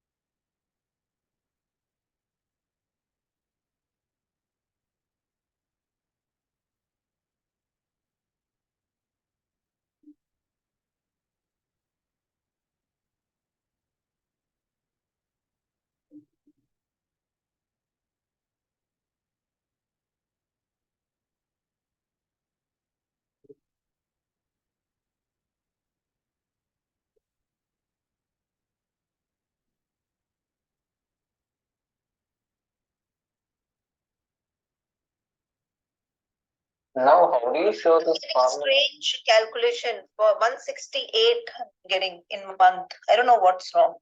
Nothing wrong. I am also getting 168 only. Okay. Okay. Yeah. Oh, sorry. Yeah. Yeah. Sriram, you asked me how to show the formula. See, when you press Control and this infinitive symbol above to the tab key, can you see this is an infinitive symbol? Is that this is called tilde key? Yeah. So control and tilde, when you press together, it will be helping you to display all the formulas. It's a toggle key. So first impressions to display all the formula, again control tilde to hide all the formulas.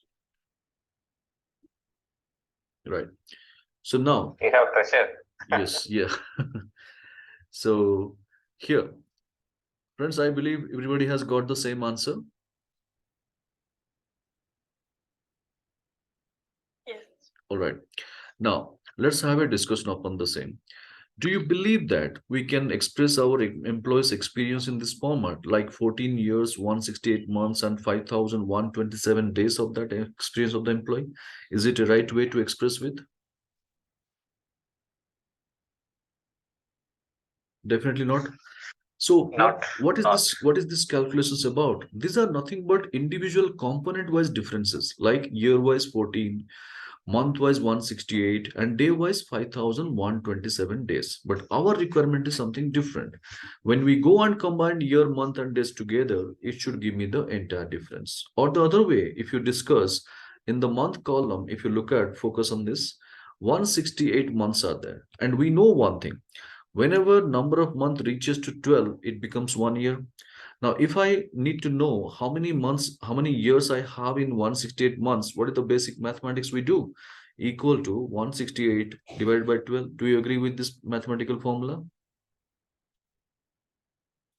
Yes.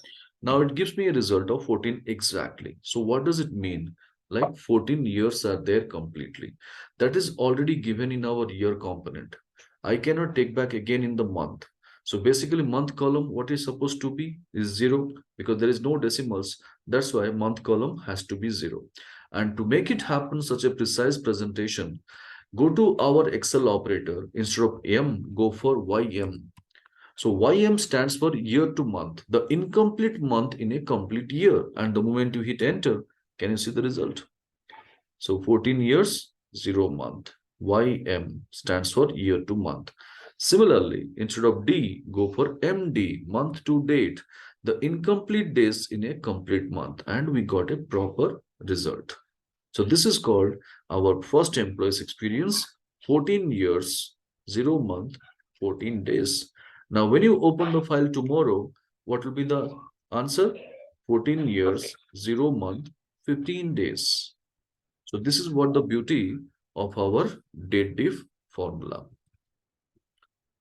Hope it is clear, people. Is it working when you change your YM and MD? Are you getting the same result?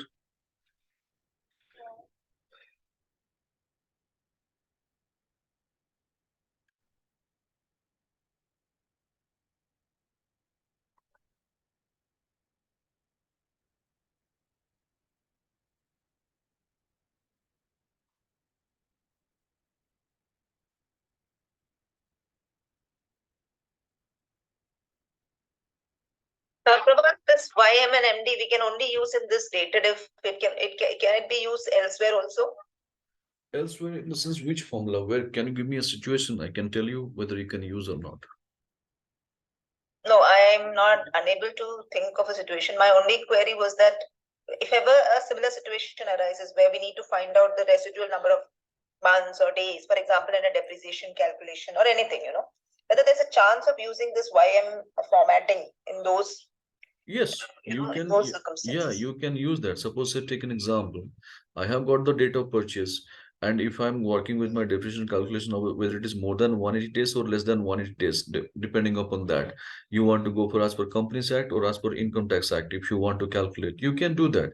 But provided the formula where you can use it is the text.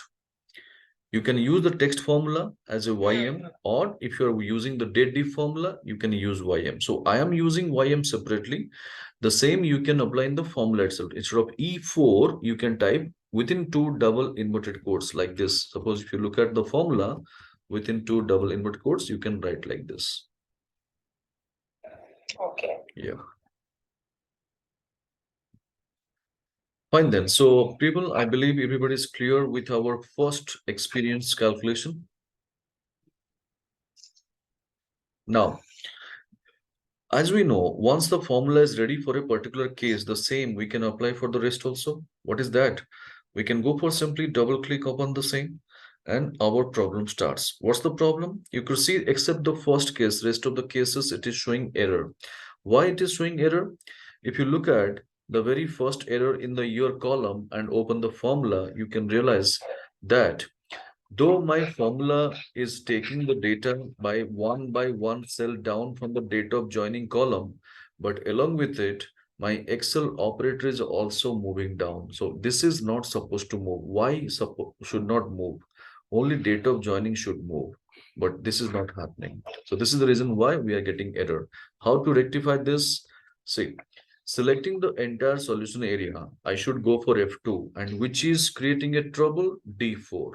So D4 should not move down. So we should lock it by hitting F4 or function F4, depending upon the brand of your laptop or keyboard behavior, you have to go for it. And once your formula is ready, only for a cell it is rectified, but we need to apply for the entire selected criteria. Go for Control Enter. Similarly, going for month over here, which is creating a trouble, YM cell should not move down. So E4 should be locked. Control Enter. Similarly, going to day, open the formula, F4 MD cell should not move down. Lock it and Control Enter. Right? So kindly create the formula and check, is it working now?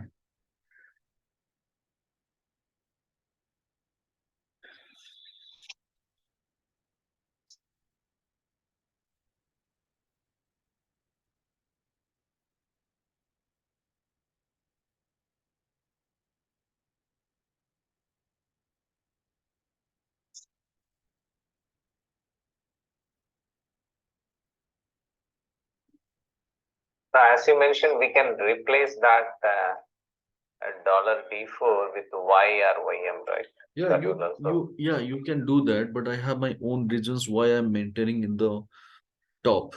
The reason being that, but yes, you can write it within two double inverted quotes, YYMMD in the formula itself.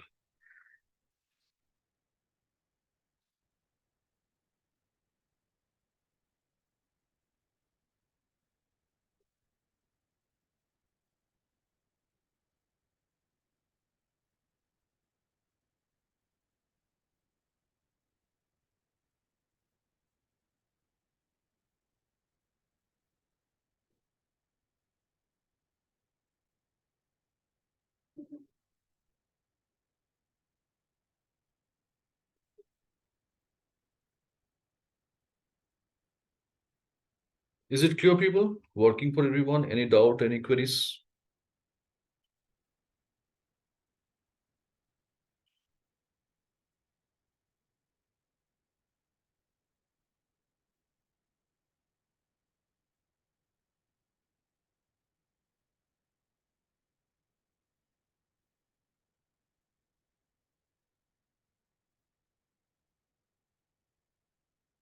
Fine. Now, once we have done with this over here, okay. Yes, Rupa, where is the thing missed out? Where is you are lacking with? Could you please let me know so that I can help you? Yeah, the F4 function. Yeah, you have to select the errors, whatever the errors we had earlier. If you look at what was happening, since it was not logged, when I go for a formula, except the first one, it is showing error. So if you go for that formula, along with the first formula, rest of the cells you need to select to rectify the formula. This D4 cell should not move down. For that reason, we have to lock only D4 with F4 key. So when you press F4, if it is not applying dollar symbol, you have to use function with F4. Function with F4. Okay? Yeah, thank you. Right. Now, Kindly have a look at my screen, people. No need to do anything. See, the formula, no doubt, it is giving the answer with pretty accurate fashion. But over here, the moment you look at what is happening, are you happy with the formula? Going to each and every column, editing the formula for 3 different times to get it rectified and getting the answer. Are you comfortable doing the same?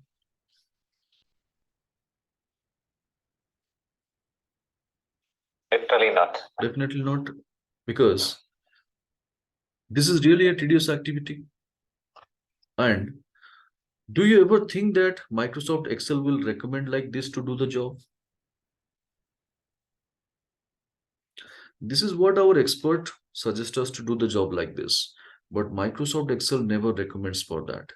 So what I'm trying to say is what we did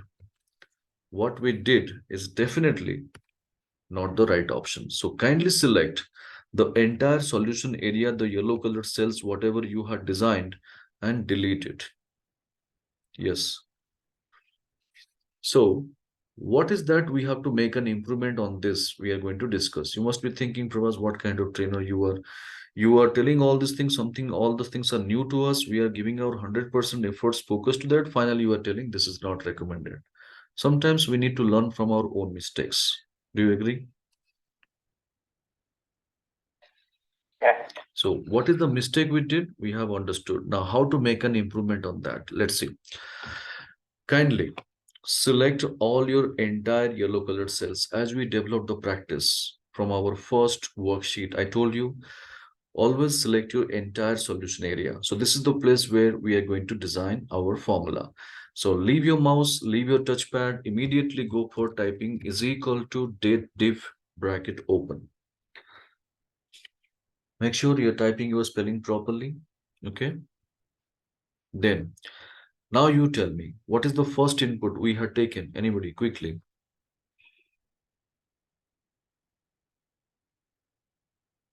Date of joining. Take that.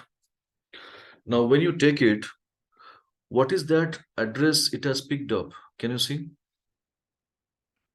C6. What is the role of C? C is the column. What is the role of 6? 6 is the row. So our data, whatever we have now, it is nothing but a cell is the intersection point. First is the column, second is the row. So what is cell? Is it clear?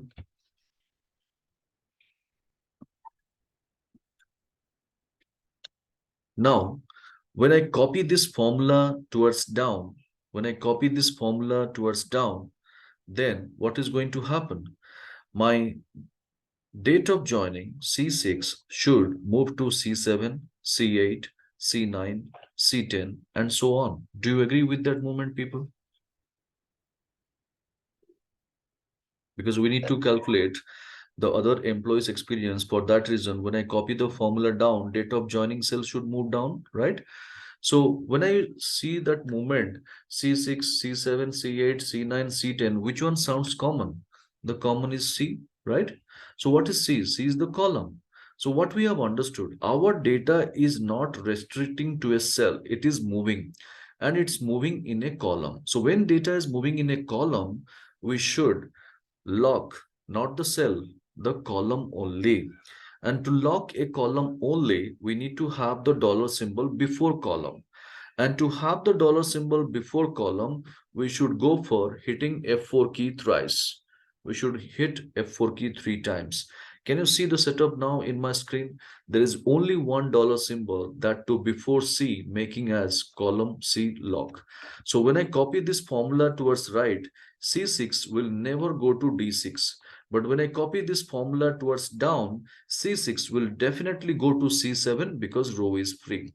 So this setup, we call it as column constant, column freeze, or column lock. Or in technical terms, we call it as a relative reference. Hope this is clear. We'll go one by one element, don't worry, but make it clear.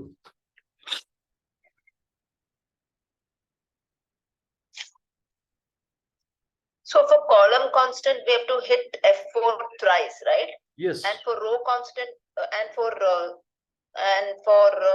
And for the other things, then for the row thing, then how many times you have to fit F4? We'll go for F4 twice. We'll deal that. Don't worry. So for the timing, we have learned one setup. F4 once, no movement, neither towards down nor towards right. Now we have learned one more F4 thrice. Only column will be locked, row will be free. So when you copy the formula down, row will be changing. But when you copy the formula right, column will not be changing. All right. Now next element, comma. Next element, what it was quickly? Today. So we'll take a today formula to define our today's date. And this doesn't need any kind of locking because the default option of today formula is nature is to generate today's date. And the moment we go for hitting comma, our third element, what it was? The year. Right. So taking our text operator called y, hold on there. Now, when I copy this formula towards down, D4 should not move down, isn't it? It was giving a problem of NA. But when I copy this formula towards right, D4 should move to E4. D4 should move to E4. E4 should move to F4. Then only that movement will be on and we can get our result. So D4, E4, F4. Which one is sounding common? Is the 4. What is 4? 4 is the row. And we have understood our data is not restricting to a cell. It is moving, but it is moving within a row. When data is moving within a row, we need to lock the row only. And to lock the row number, you have to bring the dollar symbol before row number. And to bring the dollar symbol before row number, F4 twice, F4 two times. So can you see the setup now? $4. What does it mean? When I copy this formula towards down, D4 will never go to D5 because row is locked. When I copy this formula towards right, D4 will definitely go to E4 because column is free. So this setup, we call it as row constant, row freeze, or row lock. And in other terms, we call it as our relative reference. And formula is ready, bracket close, only with one cell. But we need to apply for rest of the cells. We have already discussed what is the keyboard shortcut we have been using.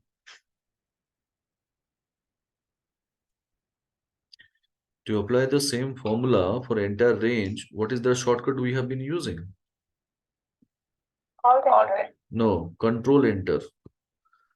Oh, sorry. So once you go for control enter with immediate effect, can you see with one shot, one go, the entire table is ready with the application of the formula. So this is how you are supposed to apply the formula over here, people. Okay.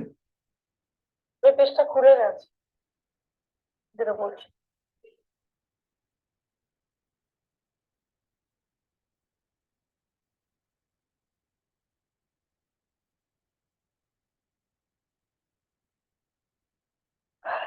হচ্ছে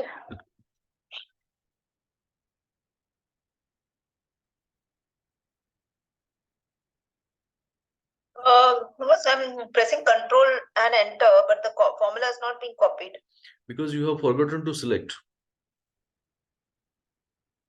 No, I've selected. No, you have not selected. That's for sure. Okay, if you have missed out to select, don't worry. Keep the cursor. See, look at my screen. Keep the cursor in the first cell. You have got the answer, correct? Yeah, yes, I have. Now select along with that cell rest of the cells. Okay. And go for F2. If it is not your direct key, go with function with F2. So you are applying function F4, correct?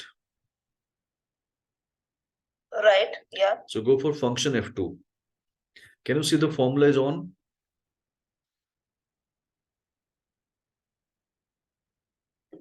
Yes. Then control enter.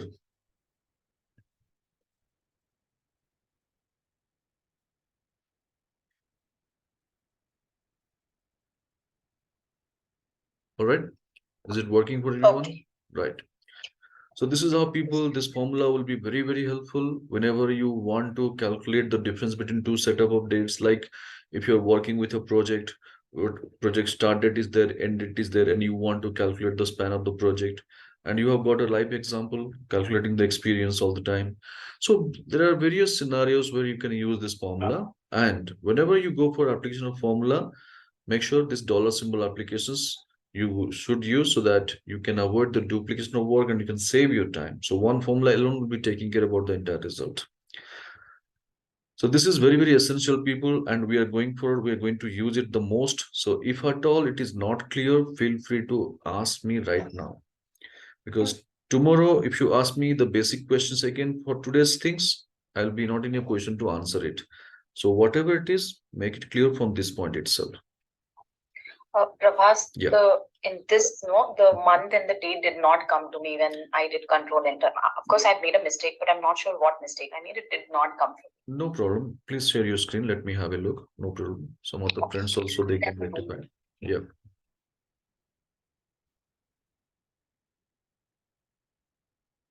There you go. Yeah, it's getting loaded. So I see. Oh, can I get it back now? So this is what I was doing. Okay. So this is the formula that I had applied. So I did a control Z to bring back everything to show you that I did it. But it did not. So when I tried to drag in all of that or do the control enter, it did not come for these, the month and the day. Where did I go wrong? Right. First of all, the month you have defined the entire string MONTH should be YM. First, it should be YM. This should be YM. Okay. Then instead of D, go for MD.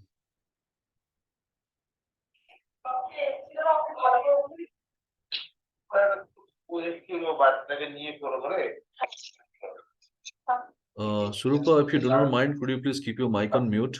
Surupa?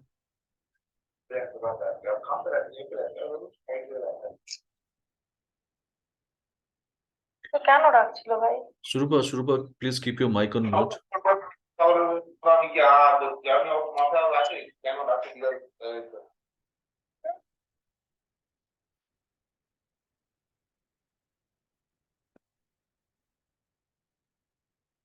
Yes, Manisha. Yeah. Now you can select all the yellow colored cells. Select all the yellow colored cells. Should we delete all of this? No, no, no. You have already applied. Let's see what is the thing that's gone wrong. Select all the yellow colored cells. Okay. Yeah. Oh, all. Okay. All this. Okay. No. Along with the first one, don't leave that also. All the yellow colored cells, I told. Okay. Yeah. Now, let us have a look at the formula bar. Date div you have taken, you have made column lock C18, that's fine. Then today formula you have taken, then D16. D16 is your Excel operator, that is also row locked, fine, perfectly all right. Now, only thing is hit Control Enter. Control Enter. Oh, it came now. Okay. Somewhere I think with the pressing I am going wrong. Maybe, but this is how you should get it. Yeah, thank you. Works. Fine, Thank no you. problem. So here I'm taking the control back on the screen, people, and I believe we all are in equal page and everybody is clear with our date formula application and the uses of our dollar symbol. Why we used F4 key twice to make it row lock, F4 key thrice to make it column lock, and F4 once, no movement, neither towards right nor towards down, making it as a cell lock or cell range fix or cell freezed. We have understood. So these things you practice well, be ready for our day 2, whatever things discussed in day 1. Let's have a quick recap. So we started with our, any questions? Please. Sorry for the interruption. No problem. Ask So is it possible, can we bring that 14.14 in that same cell? No, 14.141 cell you can't get it. You have to combine that. So if you want to showcase 14 years and 14 months, and then if you are not interested in showing the month details, you want to show only year and days, you can combine them. Year and, I mean, it's 13.8. I would be recommending the 13.8. Right. So if you want to go for only year and month to be displayed on in this case, then you should combine that. Once you get the formula, you can go get it over here, 13 this, then ampersand, you need to have years in place. Okay. Again, ampersand, you should take this. And then you can take one more ampersand to define in terms of MTHS, something like that. So this you have to combine. There is no such kind of information you can get it directly. You have to combine this. So 13 years, 8 months. If you do not want this years, months, and all those things, you can separate by just a dot. So this ampersand, you can make a dot over here. Again, ampersand taking your 8 over here. This. So like this, you can get it. Okay. Right. Okay. All right. So let us have a quick recap, people, whatever we have discussed. So anything is missing, you can ask me, I can repeat that. So we started with our first sheet called business maths, where how to use this sum product formula and how to write your formula. No need to write your entire string. We have gone for simply just taking first 3 to 4 key letters, hitting the tab key. Then we have seen how to use this small and large formula, which will be helping us while designing the dashboard, summary report, tabular report, with the combinations of row to make it dynamic. And instead of taking a helper column, how to generate those series within the formula. We have seen that. Then we have discussed the dollar symbol to restrict the movement of the cell references or range to be locked. F4 once. Why we have to do, we have discussed that. Then we have seen our M round formula and ceiling and floor, depending upon need, how to use it. Then we have seen our if logical formula, if it is needed, how people suggest us to do the job, but that can be replaced with a max formula, simply putting the logic. Then we have seen EDATE formula, and then to convert our format, any format, to our date format by Control Shift 3. How to do it, we have seen that over here. Then how to extract a day from a date by using the text formula over there.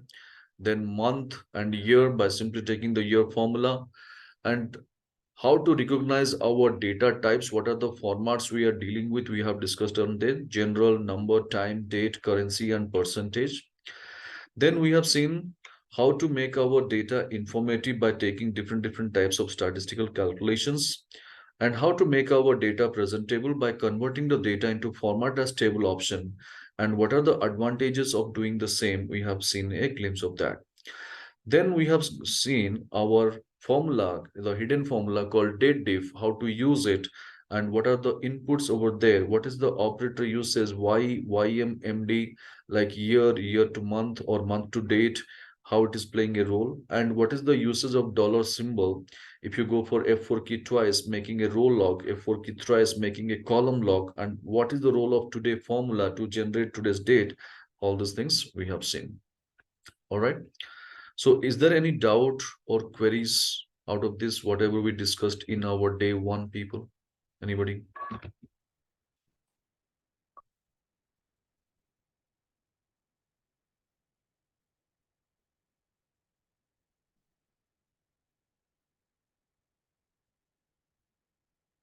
Maybe we should practice. That's necessary. As I had told you in the beginning itself, people, before coming to our day two, I request everyone, please be ready with our day one topics, the keyboard shortcuts, formula, functions, everything. Make a one-time practice at least and get a hang on those topics, and we are going to use it. Now, on a serious note, I would like to request you two things. One, whenever we are dropping a message in the WhatsApp group, kindly take a pain to respond so that it will be giving us clarity to us that everybody has been conveyed with the message, because it is very difficult to call everyone and get a confirmation. It's better, please keep watching our WhatsApp group till we complete our session of 4 sessions. And whenever you have any queries, drop us a message. Definitely will be responding your message. And whenever we are sending a message as a declaration or a information or a kind of a notice to you, please respond to that. Second thing, if at all any doubts or queries from day one topic you have, and you need my support on this, you want one time refreshing or kind of a duplicate, I mean a kind of a recheck on the same exercise, you want my help on that, don't worry, please drop a message to log into the meeting room by 1:45 p.m. I'll be definitely logging in. So 1:45 p.m. to 2 p.m. We'll be clarifying all our doubts or any topic to be again recapped over there, or we want to recheck on that. We'll be discussing that. And dot 2 p.m. we'll be starting with our day 2 topics. So day 2 will be continuing from this particular Excel file only. Like we'll be starting with our data analytical tool, how to use it to take a right decision in the right time, and proceeding further, followed by the data cleansing techniques and data arrangements and data visualization. So that will be our tomorrow's agenda. And if at all any doubts of yours or queries are there, please bring it to the session. At the end of the day, I'll be spending time with you, 5 to 10 minutes. I'll be helping you with that. So from our side, we are trying to give our entire support to you, but with our support alone is not going to happen. You have to also give your equal amount of contributions to make the program a successful one. So I need that kind of commitments from you. Can I expect that?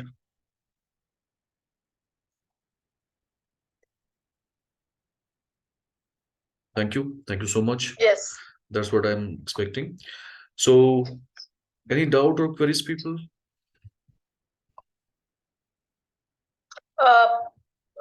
Prabhas, can I just tell one observation? Yeah, please tell me. In that, I think it's too premature, but in that, I was seeing the chart types, the Excel sheet data charts, chart techniques, but that doesn't cover all the chart types. So in that PowerPoint training which you had, there were a lot more many chart types which you had said that it will be covered in this Excel program.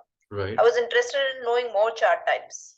Yes, there. What is the chart type you are expecting? It is not there usually. Scattered. I mean, I just since I don't know, I don't have practical this thing, scatter diagrams and all the different chart types. I would at least like to know under what circumstances it can be used, and I would like to know that in this when the session comes. Well, see, Malini, I'll tell you, everything cannot be covered in the 16 hours of program. What we need the most, those things only we have collated the examples. Now, to answer your question, if you want to have a basic understanding how to use the scatter plot, if you remember, I have shared one reference manual or guide Yes. for PowerPoint.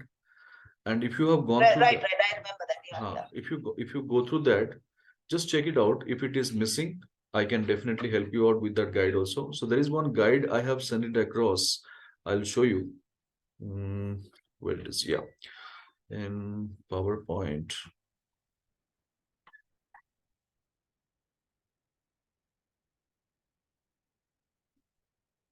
So in that zip attachment, if you look at, there is an option called Chart Guide Snapshot Office 365. One PDF file would be there. Correct, So yeah. when you open that, it will be giving the entire list of charts, whatever we have in our Microsoft Office application. And there, if you want to see a particular scatter chart, bubble chart, anything, where to use this waterfall chart, where to use it, if you click that, it will immediately take you to that page and it will be giving you a rough idea where to use it. So that is just for information you want. This PDF guide will be helping you. And exactly, if you want a real-time case studies, scatter chart is something to understand. You should have some in-depth concept of the statistics, because scatter chart, it will be having of multiple axes, not only just X and Y axis we will be dealing with, we'll be having the multiple axes over there. So when you want to plot it, you should have a proper data also. So it is not everyone's cup of tea. That is the reason why we do not include in our curriculum. But yes, if you have some struggle points over there in designing the scatter plot or scatter chart, you can send across your data over email. As I told you, we have an email support facility and we'll be definitely responding to your emails. Don't worry. All right. Okay, fine. Thanks. No problem. Thank you. Yeah. All right, people. So if there is no query, shall we call it as a day? Okay, some queries is there from Vijay. How to solve number error? Where is the number error, Vijay? If you notice.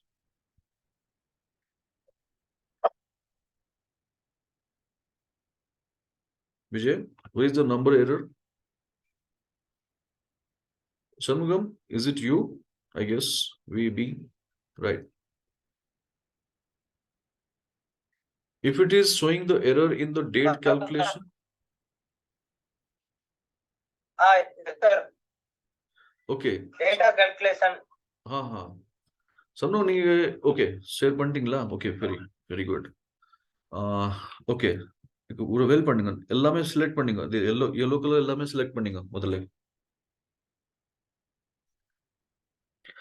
மேலே இருந்தா ஆமா Okay, sir.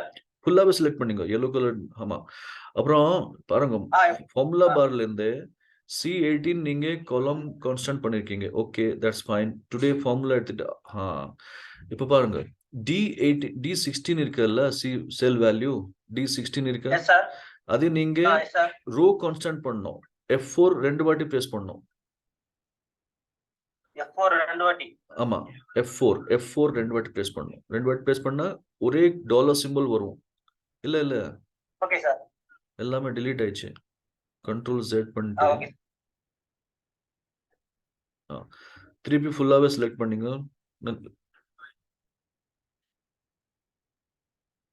Okay, sir. Formula பார்ல D16 select பண்ணீங்க. Formula பார்ல இருந்து D16 cursor வைங்க. அதுல Okay, sir.